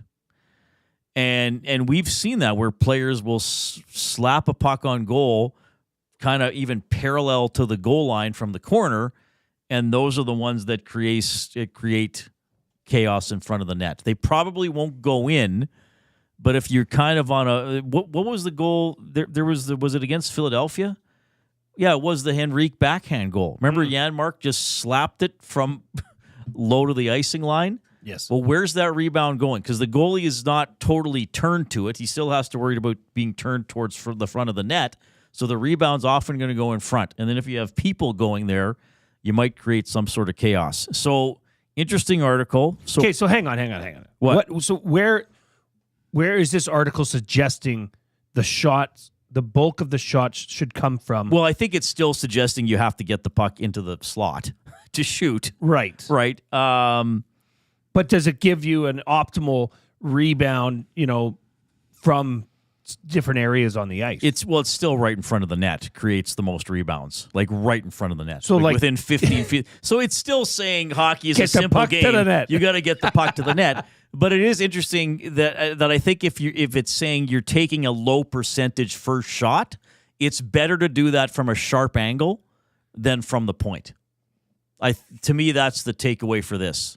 So would you sooner have Brett Kulak take a shot from the left point, or would you sooner have Matthias Janmark at the bottom of the circle just blast one at the goalie's pads from that angle and try to get the rebound, or hope it bounces in off somebody? I think that's what it's saying to me. Does that make sense? Yeah, in the effect that puck's on net. I mean, it sounds simple, but get people there as well. Like, you need that Hyman bang goal. Yes, I know. Right? Yeah. That's what's missing here is those. I mean, Skinner's been the only one doing that or being effective with that style of goal scoring anyhow. With that one he got against Calgary, that was an awesome Beautiful goal. Yeah, so that's the type of goal maybe we're looking for, right? And now, again, easier said than done. As we've been saying, the Oilers don't have quite the same personnel as last year, which I do think is hurting them. Though there's a point we have to kind of probably stop harping on it. They've changed some players, but they didn't change out like any of their top 8 players. Like they should still be a good team. So that's what I'm saying. Find ways. Look at ways to get in there and muck around and jam a puck in. And I think that article, I understand you probably don't want every defenseman taking a point shot because it will probably be stopped or caught. Bouchard, I would still say, slap the damn puck as hard as you can from anywhere inside the offensive zone. And then I would also say if you're cycling the puck for a while, instead of looking for a backdoor tap-in, at some point recognize, okay, I've got the puck coming out of the corner, and I've got a guy positioned in front of the net. Maybe I can't pass it to him, but I can try to get the pass off the pads. And maybe he jams in the rebound. That's what I'm saying. So that would be my question, because the Oilers are getting a lot of shots on goal, and some of the advanced stats would indicate is that they even are getting a lot of grade A scoring chances, but they're not scoring. So I think that is what is still lacking. And Tony Gazzola is in the nasty chat now, first of all, saying I have a distinguished beard. Thank you, Tony Gazzola. But I wonder what he thinks as well, because he's been watching this team and been doing our post-game show with Hernan. Is that because there's something is still missing, okay? So if the goals aren't going in and your shooting percentage is low, part of it might be, as somebody said, it moves back towards the mean just over the length, over the passage of time. But then the other thing is, okay, you still have to do something. I don't, and I'm not saying Knobloch is doing this, but the coach can't just say, it'll even out. I think a one-off game, you might say, okay, but so I still think get the puck to the net, and maybe that's why he put Podkolzin on that line, because he just thought, okay, maybe he'll muck it up and create some chances for Leon and Arvidsson, which he did in a couple of games. But especially if the third and fourth lines aren't scoring, muck it up. Drive the net, mix it up in front, bang something in. Can I ask you a question about the third goal last night? I wanted to ask you about this all show. Well, Hyman turned it over at the offensive blue line. But, okay, Dawson Mercer flicks it over. That's a great play. Is it? Like, is that, to me, why aren't the Oilers doing that? Where you find a guy with speed coming through the neutral zone, flick it over the defenseman. Well, that was a specific situation because it was a partial 2-on-2. So you say it was just a very skilled play? Yes, that was an intentional play. That was a pass. He chose to flip that. I understand it was a pass, but could you not find some way to put this into an offensive structure where it's that's a designed play? Something. I mean, it just they looked too flip easy. the puck out to the neutral zone often and try to chase it, but that was. It'd be hard to design that. Okay, we're going to force the guy at the offensive blue line, and the puck will go back exactly this far in the neutral zone. It just was, but that's a creative, skilled play in that moment by a skilled young player. Yeah. which I think maybe you could wonder if the Oilers have enough young skill coming, but that's maybe a topic for another day. But that's just a good play off a mistake by an Oilers player, a veteran player who usually doesn't make a lot of mistakes. Wow, and he was, because in the replay, you see that goal, and Hyman's the only one in sight. Just caught me off guard a bit. Reid, we should probably talk about this because I know our last segment's going to be your top three, which is going to be explosive. Maybe. Possibly. We talked about this earlier in the bullpen. Because the conversation of should have they went for the 2-point conversion last night in Monday Night Football. Okay, we discussed that enough. But do you think, and this spurred on another conversation about punting? Mm-hmm. And Dean Faithful was in earlier. And I asked him this. I said, do you think the punt is going to become somewhat obsolete? I hope so. Well, just from a pure entertainment standpoint, will someday a coach...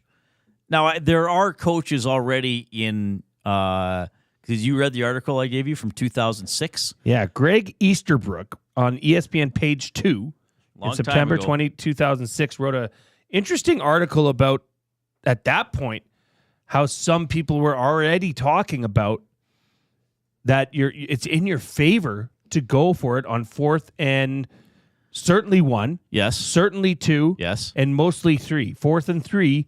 Just go for it. Go for it. You're gonna convert more often than not. Dusty's Lions, they're the team right now that you would suggest is doing this the most, right? They're the team with Dan Campbell that's taking the most chances on 4th down. Yes. 4th and 3rd or less. What do you think their success rate is? 87. 87.5. Look at you, Zoltar. Well, I'm a bit of a wizard. Whoa. They don't just call me Wizard Reid because of the blue pointy hat I wear with moon shapes on it. I thought, bring me my cloak of mini moons. I thought that was the tinfoil hat you were wearing earlier. 87.5. 4th and 3rd and less. Right. So why don't teams convert plays where it's their advantage to convert them? Or why don't they try for plays where it's their advantage? Like that ESPN page 2 article, 18 years old. And there was a high school coach that didn't even have a kicker. That's right. Didn't even have a kicker. Yeah. But I think even on kickoffs, they would just try a short kick all the time. Now, high school is a little different because there could be a larger talent gap in 3/4 of your games. I just wonder when that's going to become more commonplace. Just do not punt. Right? We did it. We're over 100. There you go. But overall, they've had 44. Last year, they had 44th down conversions. 24, they converted. 4th down attempts, 24, so 60%. And what's the most coveted possession in football? The ball. The ball. The ball itself. Possession. You can't score points without the ball. And in the grand scheme of things, scoring a special teams or defensive touchdown is quite rare. So why willingly kick the ball to the other team, even if it's 40 yards down the field, if you think you can keep going? Now, situationally, you might have somewhere you're pinned in or you say within field goal range already. So if you turn it over, the odds would say that you're giving up 3 points right there. But and this was in the Greg Easterbrook article, that 3/4 of 4th and 1 attempts succeed. So 75% of 4th and 1. Right. Of those 75%, 1/3 of those attempts result in a score. Yeah. So just go for it. Just go for it. I don't know. Now, if a coach fails or he doesn't have a very good team, he's going to get criticized for that. I still think over the course of a season, you would come out ahead. I really do. Why punt? That is my philosophical question for everybody tonight, because nobody will have anything to do tonight or watch on TV. So sit around and think to yourself, why punt? Your initial reaction, or just go up to a buddy or a loved one who loves football and say to them, if it's your spouse, honey, why punt? And their first inclination will be to laugh, and then you'll say, no, think about it. Why punt? I just think, and ultimately it somewhat burnt the Lions last year in the playoffs, right? But at least you could say he was consistent. Well, and then if you convert, then you look like a genius, right? No. Yeah. I don't know. It depends on how risky you are. But I'd like to see coaches just go, just entertain. Though I guess if it's the team I'm cheering for, I could get upset. All right. Portions of this hour presented by the Canadian Brewhouse. The NFL lives at the Brewhouse with Thursday Night Football and your chance to win a trip to the NFL, to an NFL home opener of your choice. $1 off tankers of Bud Light and Budweiser. Details at the CanadianBrewhouse.com. All right. Thanks for getting us to 100 thumbs up on YouTube. We are the big winners today, regardless of what happens in any other sort of voting or selecting. We will have my top 3 for food sauces when we get back. We got a sports update for Advantage Sports Medicine.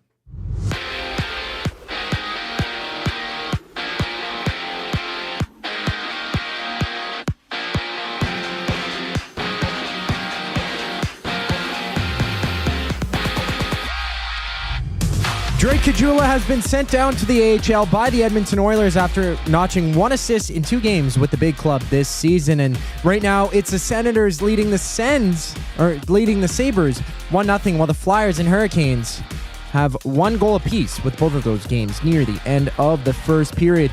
We also got 2 scoreless games just about 15 minutes into those ones, with the Bruins battling the Maple Leafs and the Flames up against the Montreal Canadiens. And in baseball, Shohei Ohtani successfully underwent surgery to repair his torn labrum and is expected to be ready for training camp. In basketball, Aaron Gordon will be out multiple weeks for the Nuggets due to a right calf strain, while Joel Embiid has been suspended 3 games without pay for shoving a member of the media Saturday night. This sports update has been brought to you by Advantage Sports Medicine and Physiotherapy. Get treated like a pro with their highly skilled crew. Whether recovering from an injury or looking to enhance your performance, Advantage Sports Medicine and Physiotherapy uses the same locker room approach, trusted by the best in the game.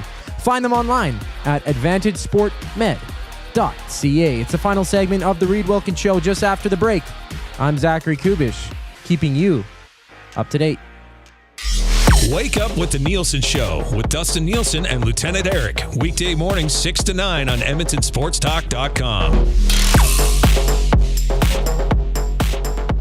Looking for a winning strategy for your retirement? Contact me, Joaquin Gage at K4 Financial, where expertise meets dedication. I will always look for a careful approach to your retirement, ensuring your financial future is secure. From tailored strategies to clear, actionable advice, I'm here to guide you every step of the way. Don't leave your future to chance. Get in touch with me, Joaquin Gage, today at k4financial.ca or email joaquin.gage@k4financial.ca to start planning for a brighter future and a more secure retirement. At Mind360, we invite you to embark on your mental health journey in a safe and comfortable space. Conveniently located in St. Albert, Mind360 has a diverse team of experienced clinicians that offer a broad range of tailored services for children, adults, and families. Furthermore, we are very proud to serve our military, veterans, and first responders. If you're looking for counseling, treatment, or assessment, understand that you are not alone. Contact Mind360 at mind360.ca to book an appointment today. Edmonton Sports Talk delivers a mass audience of key, influential customers to your business, all while you associate your company brand with the biggest names, the hottest sports news, and teams from every league around the globe. Oilers and Elks, NHL, NFL, Major League Baseball, and the association, Formula One, soccer, golf. Oh, sweet mama! The excitement is palatable on Edmonton Sports Talk.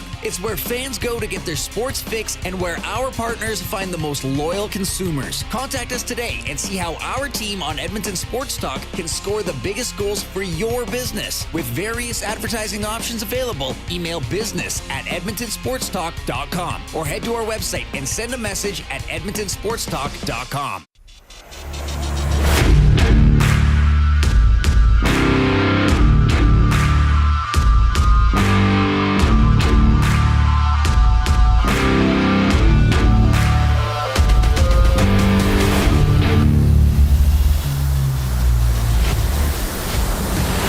Oh my goodness. Big Slam Nasty in the Nasty Chat says the Buccaneers didn't go for 2 because they are scared of the Chiefs. They didn't trust themselves and left it up to destiny. As a Chiefs fan, I revel in it. That's an interesting point, and I'm not saying coaches should just base their decision on this, but sometimes you not need to stop and think, how would I feel if the other team made this decision against me, right? So if he's sitting there thinking, oh, if Chiefs fans feel relieved that you didn't go for 2, maybe you should have gone for 2. That is exactly what it is. Right. Because you're just, I don't know. It just doesn't seem like you're wanting to take the game. You're wanting to see what the game brings to you. And I should, and I always say this too, a lot of sports is situational. So I know I'm sitting here saying, go for 2 all the time. Okay, maybe that's an extreme, but I'll give the Riders credit as much as it pains me to do it. Right? So they're up 7. They score a touchdown to go up 7. Kick a convert, you're up 8. Still a lot of pressure on BC. You go for 2, you're up 9. You've pretty much won the game. You miss, you're still up 7, so there's still pressure on BC. Like, to me, that was a perfect situational call by the Riders. Well, you're flipping the script. You're flipping the pressure. Right. Right? Because if you kick the extra point, they still have to come down and score and then get the 2 point.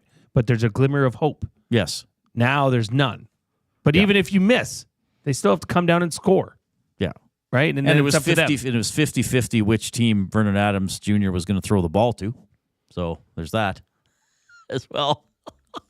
That's mean. He could be our quarterback next year. I don't know. That's a discussion that I'm sure will be addressed numerous times in the weeks and months to come. It might be talked about. All right. It is time for, this will be interesting today. My top 3. It is presented by Food Sausage. The best sausages you will ever eat, locally made and packed full of flavor. Order them online or visit them in store, 6736 99th Street. Take advantage of their EST discount. Yes, that's right. Get 10% off your order by entering the online code EST or just mention Edmonton Sports Talk in store. Good day, sir. I would like to purchase these sausages. Well, sir, do you know anybody or anything that might give you privy to a discount? Well, the other day I was listening to this local outlet called Edmonton Sports Talk. Were you now? Yeah. And what'd they say? I certainly was. Well, I don't remember. I reckon I don't remember. I got too much gold in my ears from gold panning. Is it gold panning? Is that what they call it? Panning, yeah. Panning for gold. Panning for gold. We are now prospectors buying food sausage. But I sure would reckon I deserve 10% off for listening to such a fine local outlet. Then, young man, you shall get 10% off. Free delivery in Edmonton on orders over $100. As Food Sausage says, you can't beat our meat. Food Sausage, possibly horrified by the way we just did that. Maybe. Possibly they're very excited. Possibly honored. I just don't know where the accents were going. It didn't start out that way. Then it got quite. Well, it was heavy. better than it getting somewhere less appropriate. Sure. Probably. All right. This is my top 3 technological broadcasting advancements on television that I think are positive. Kind of restricting this to the last 10 or 15 years or so. And I'm not only doing sports. Okay, one of them is strictly sports related. One of them is not. And as much as I said this is not going to be a show about politics or covering a certain election today, because that's not why people come here, we did have a political off-topic topic, which EST employee would make the best politician. I think Matthew won, even though I think I made a compelling argument for you. But I think I thought it was a heartfelt compliment to me. But I think most people, and I don't know if it's compliments, Matt. Your reason for crowning me the politician were totally different than the reasons that the Nasties were trying to crown Matthew as the politician. Yeah. Nobody named Dustin. No. Nobody named me, which I'm fine with. No, I'm more of a puppet master behind the scenes type of guy. You're sounds creepy. Yeah. You're more of a canvas-like guy. You would canvas for somebody, maybe like me. I'd say, hey, here's the vibe out there. Let's think about what we need to do. Yeah. Jode says, were we the Sacramento gold miners in our little skit? Yes, we were. Thank you for getting what we were going for. Jodes just saved us there. Thank you, Jodes. All right. So top 3 good technological broadcasting advancements, innovations on television. So I have to say the big board for elections. So what's the guy on CNN? John King? He's the first one associated with it, right? I don't know. Is it Steve? Oh, and the guy on is he Steve on Kornacki. Is he on NBC? Steve Kornacki, who you said this, and I looked into it. So Steve Kornacki is the the guy that they kind of present him as a bit of the nerd, right? That can break down the numbers on the big board. So he's got his sleeves rolled up. He's got his pocket protector, that kind of look. And you said that a dear friend of the show, Jay Onright, said that you look like Steve Kornacki, and now I can't unsee it. And certainly we're going to be seeing this guy all night. And he's also done Sunday Night Football playoff odds. Oh, dude, he does NBC. the Derby. So now they bring, he's done the Derby. And it's awesome. And he's always circling stuff. But that innovation, and it makes, and now I think if you're a TV station, certainly covering an election, a national TV station, you have to have some form of the big board. And so I like that I tap on this state, I tap on this county. There's the votes. Oh, let's look at the last election. Let's look at 1972. Like, it's just incredible technology and makes it very accessible to the viewer, and I think provides meaningful information. It's not just fluff. It's relevant information presented with very strong visuals. So I got to go with the big board for elections as one of the ones. Well, and on it here. doesn't matter what station you're watching or how you're getting this. Every one of them now has the big board and the guy you have pointing to do it. and zooming in on the individual states and then the rural districts. Yeah. And how far it can go. There was a very funny video produced by The Onion, which is a satirical news network. It is not real, but they zoomed in all the way to a guy's house and then into his brain. And his heart. We debated showing it, but then we thought we didn't want to make people think it might be a real news report. Who is this guy? You could put the picture up. Yeah, this is.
Sound? Mr. Coob. We're okay, up. we We're baby. did lose We're it back. for a sec. We're still here. Sorry, we lost the sound for a little bit. I love it. The nasties are doing. Well, that's the great thing about the nasty chat on the text line. Me. They'll say, "Hey, we can't hear you guys," so that's perfect. Oh, and Louise Wilkins as well in the middle, probably in the middle. She had to wipe the cookie dough off her fingers. God bless before you. If we get it. What happened, Coop? Do we know? It's a goof up. I don't even know what happened. Oh no! Okay. I don't even know what happened. I didn't. Well, if you click don't know it. what happened, you didn't goof up. Then It could have been. I It goofed could up. have. It could have been. Sometimes weird things happen. To with err technology. is human. All right, so that if people were wondering, Steve Kornacki is not joining us. That's who some people think I look like. So the first down line would be another TV technological advancement that you can't. I know they got the scoring bug and there's other things in how sports are presented, but that first down line in football is a must-have. But then they doubled down on it and added to it. I mean, now you've got the target line for the field goal. Oh, right. Where they got to get for their kicker to feel comfortable getting it to. Now they've got the grid, sectioned off where they got to kick the ball into on that new kickoff rule in the NFL. It's great. It's awesome. I love it. I'm here for that kind of technology. It is. For sure. It is. Some of it is strange though, because I have watched football with some people not familiar with the sport a couple of times, and they have said, "Can the players see that line?" Like, no, it's not real. Some of the stuff now with things put on the field or the ice, the boards in hockey, those aren't the real ads when you're watching on TV. Yeah. The boards don't light up in the rink when the Oilers score like they do on TV, so that's different. The ads in the high slot just inside the blue line, those are digital, right? It's just white ice when you go to the game, so it is kind of weird that it's not always reality. But if I'm not mistaken, I believe the guys, the group, the company who created the puck for The Fox NBC track? or Fox, the Yeah. puck that lit up, then went on to do the line for the NFL. Oh, really? Yeah. It was, if I could be wrong, but prove me wrong. No, You it got makes 6 sense. minutes. That's right. There's a countdown. Because then after that, nothing Yeah, matters. I wonder what people are going to watch when they stop tuning into this show. The third broadcasting innovation is a little newer, and I think it's here to stay. And I don't know where we're going to go with. It's already started replacing the spider cam in the CFL, I assume in the NFL as well. So when I've gone to Commonwealth, and that is the use of drones. Where is this going to go? And what is this video from here? If people are on This YouTube, is from the NFL does the Hard Knocks series leading into Look at this. season. And this is from the Dallas Cowboys Hard Knocks season. This is, regarded as one of the most technical. I mean, there's professionals that fly these and race them, but this one here, as far as vision and just the overall appeal of it, showcasing what is the Dallas Cowboys Football Club, and this is just their practice facility. Yeah. I mean, this is incredible. Yeah. But this drone flies through the cab of a pickup truck. It goes through a door that's timed for someone to open it just as the drone gets there. And as we know, they're not that big, so you can put them anywhere. Now, we've seen small cameras in the post of the crossbar in the NHL, right by the base in baseball. But where are the drones going to be able to go? I even like how the Edmonton Riverhawks are using drones. Absolutely. If you go to a Riverhawks game, they have a drone flying around, and they want to profile the right fielder. They can put the drone right by him and show him on the board. And just think of when they didn't have these drones, they'd actually have to use like a helicopter. Yeah. Do they still have blimps? When it was the NBA championships in 1991 and the Bulls were playing, and here they had a helicopter going, flying over Chicago. Yeah. All of those shots of Rogers Place and everywhere, they're all drone. Yeah. It's actually one guy, the drone guy. He does the drone for the Elks, NHL, the Oilers. Oh, really? And Stingers. Oh, I didn't know that. Oh, yeah, the Stingers have a little... He also yeah. may be the drone guy for the Riverhawks, because that is cool. When the Riverhawks have that drone out in left field, looking above the shoulders of the shortstop, very cool. Because I went to a game this year, and I'm watching the board, and they put up, John Smith in center field. I'm like, how do they have a camera that close to him in the middle of the play? I'm thinking, is that a recording? And I was like, oh, no, they just put the drone, not where it's going to distract him, but zoom in with it. And then when the pitch comes, you fly it out of the way, so in case the ball's hit to him. Well, it's only a drone's matter out of the way. time till a drone gets pasted by a hard liner. Oh, and then it's going to affect the outcome of the game, or what would have been a double becomes a foul ball or something like that. Drone gate. Don't put gate on the end. Not all scandals are gates. I guess my dad's Halloween sign could have been Gate. I love that sign. That's a treasure. All right, Oilers tomorrow. It's a 6:30 game, so we will have the Reid Wilkins show with Jay Milne from 3 to 5:30, and then at 5:30, Tom and Hernan will take over with the Oil Stream pregame show. We'll have plenty of Oilers chat on the show tomorrow. We have a couple very high-level guests lined up. One of the best curlers of all time. He's currently curling at the Canadian Open in Nisku. Mark Kennedy is going to join us. And Cleveland Guardians pitcher Eric Sabrowski, scheduled to be in studio at about 4:40 tomorrow after pitching for the Guardians and going deep into the playoffs. Great story. I remember interviewing him the day he got drafted out of the prospects. And, incredible stuff. So we'll catch up with him. That's going to be really cool. Really looking forward to that one. And you said it. I mean, you're going to bring in a ball. Yeah, I asked him to bring in a baseball. Show us how to do a grip and all that kind of stuff. Hopefully he'll do that. Hopefully he's got a ball lying around. All right, goof-ups. Zach, do you know of any? We were solid today. all of them. I think I took all of your guys as goof-ups today. I started the show with the wrong intro. It was the Hernan and Gager show. That's okay. Yeah, which is fine. That's very, very minor. And for those listening, couldn't see it. It was like EST afternoons. What? This is a Reid Wilkins show time slot. But then I also, I think I turned off the mics for a little bit there.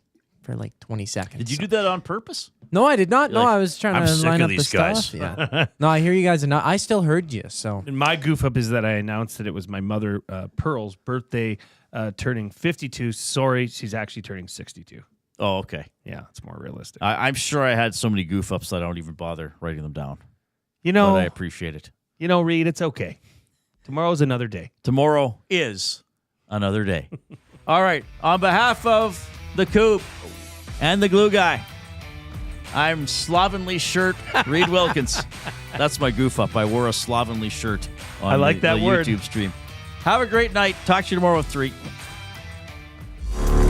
Get to know the winners, props, plays, parlays, and more with Nielsen and Hustler. Weekday mornings at 11 on The Lock Shop. Only on EdmontonSportsTalk.com.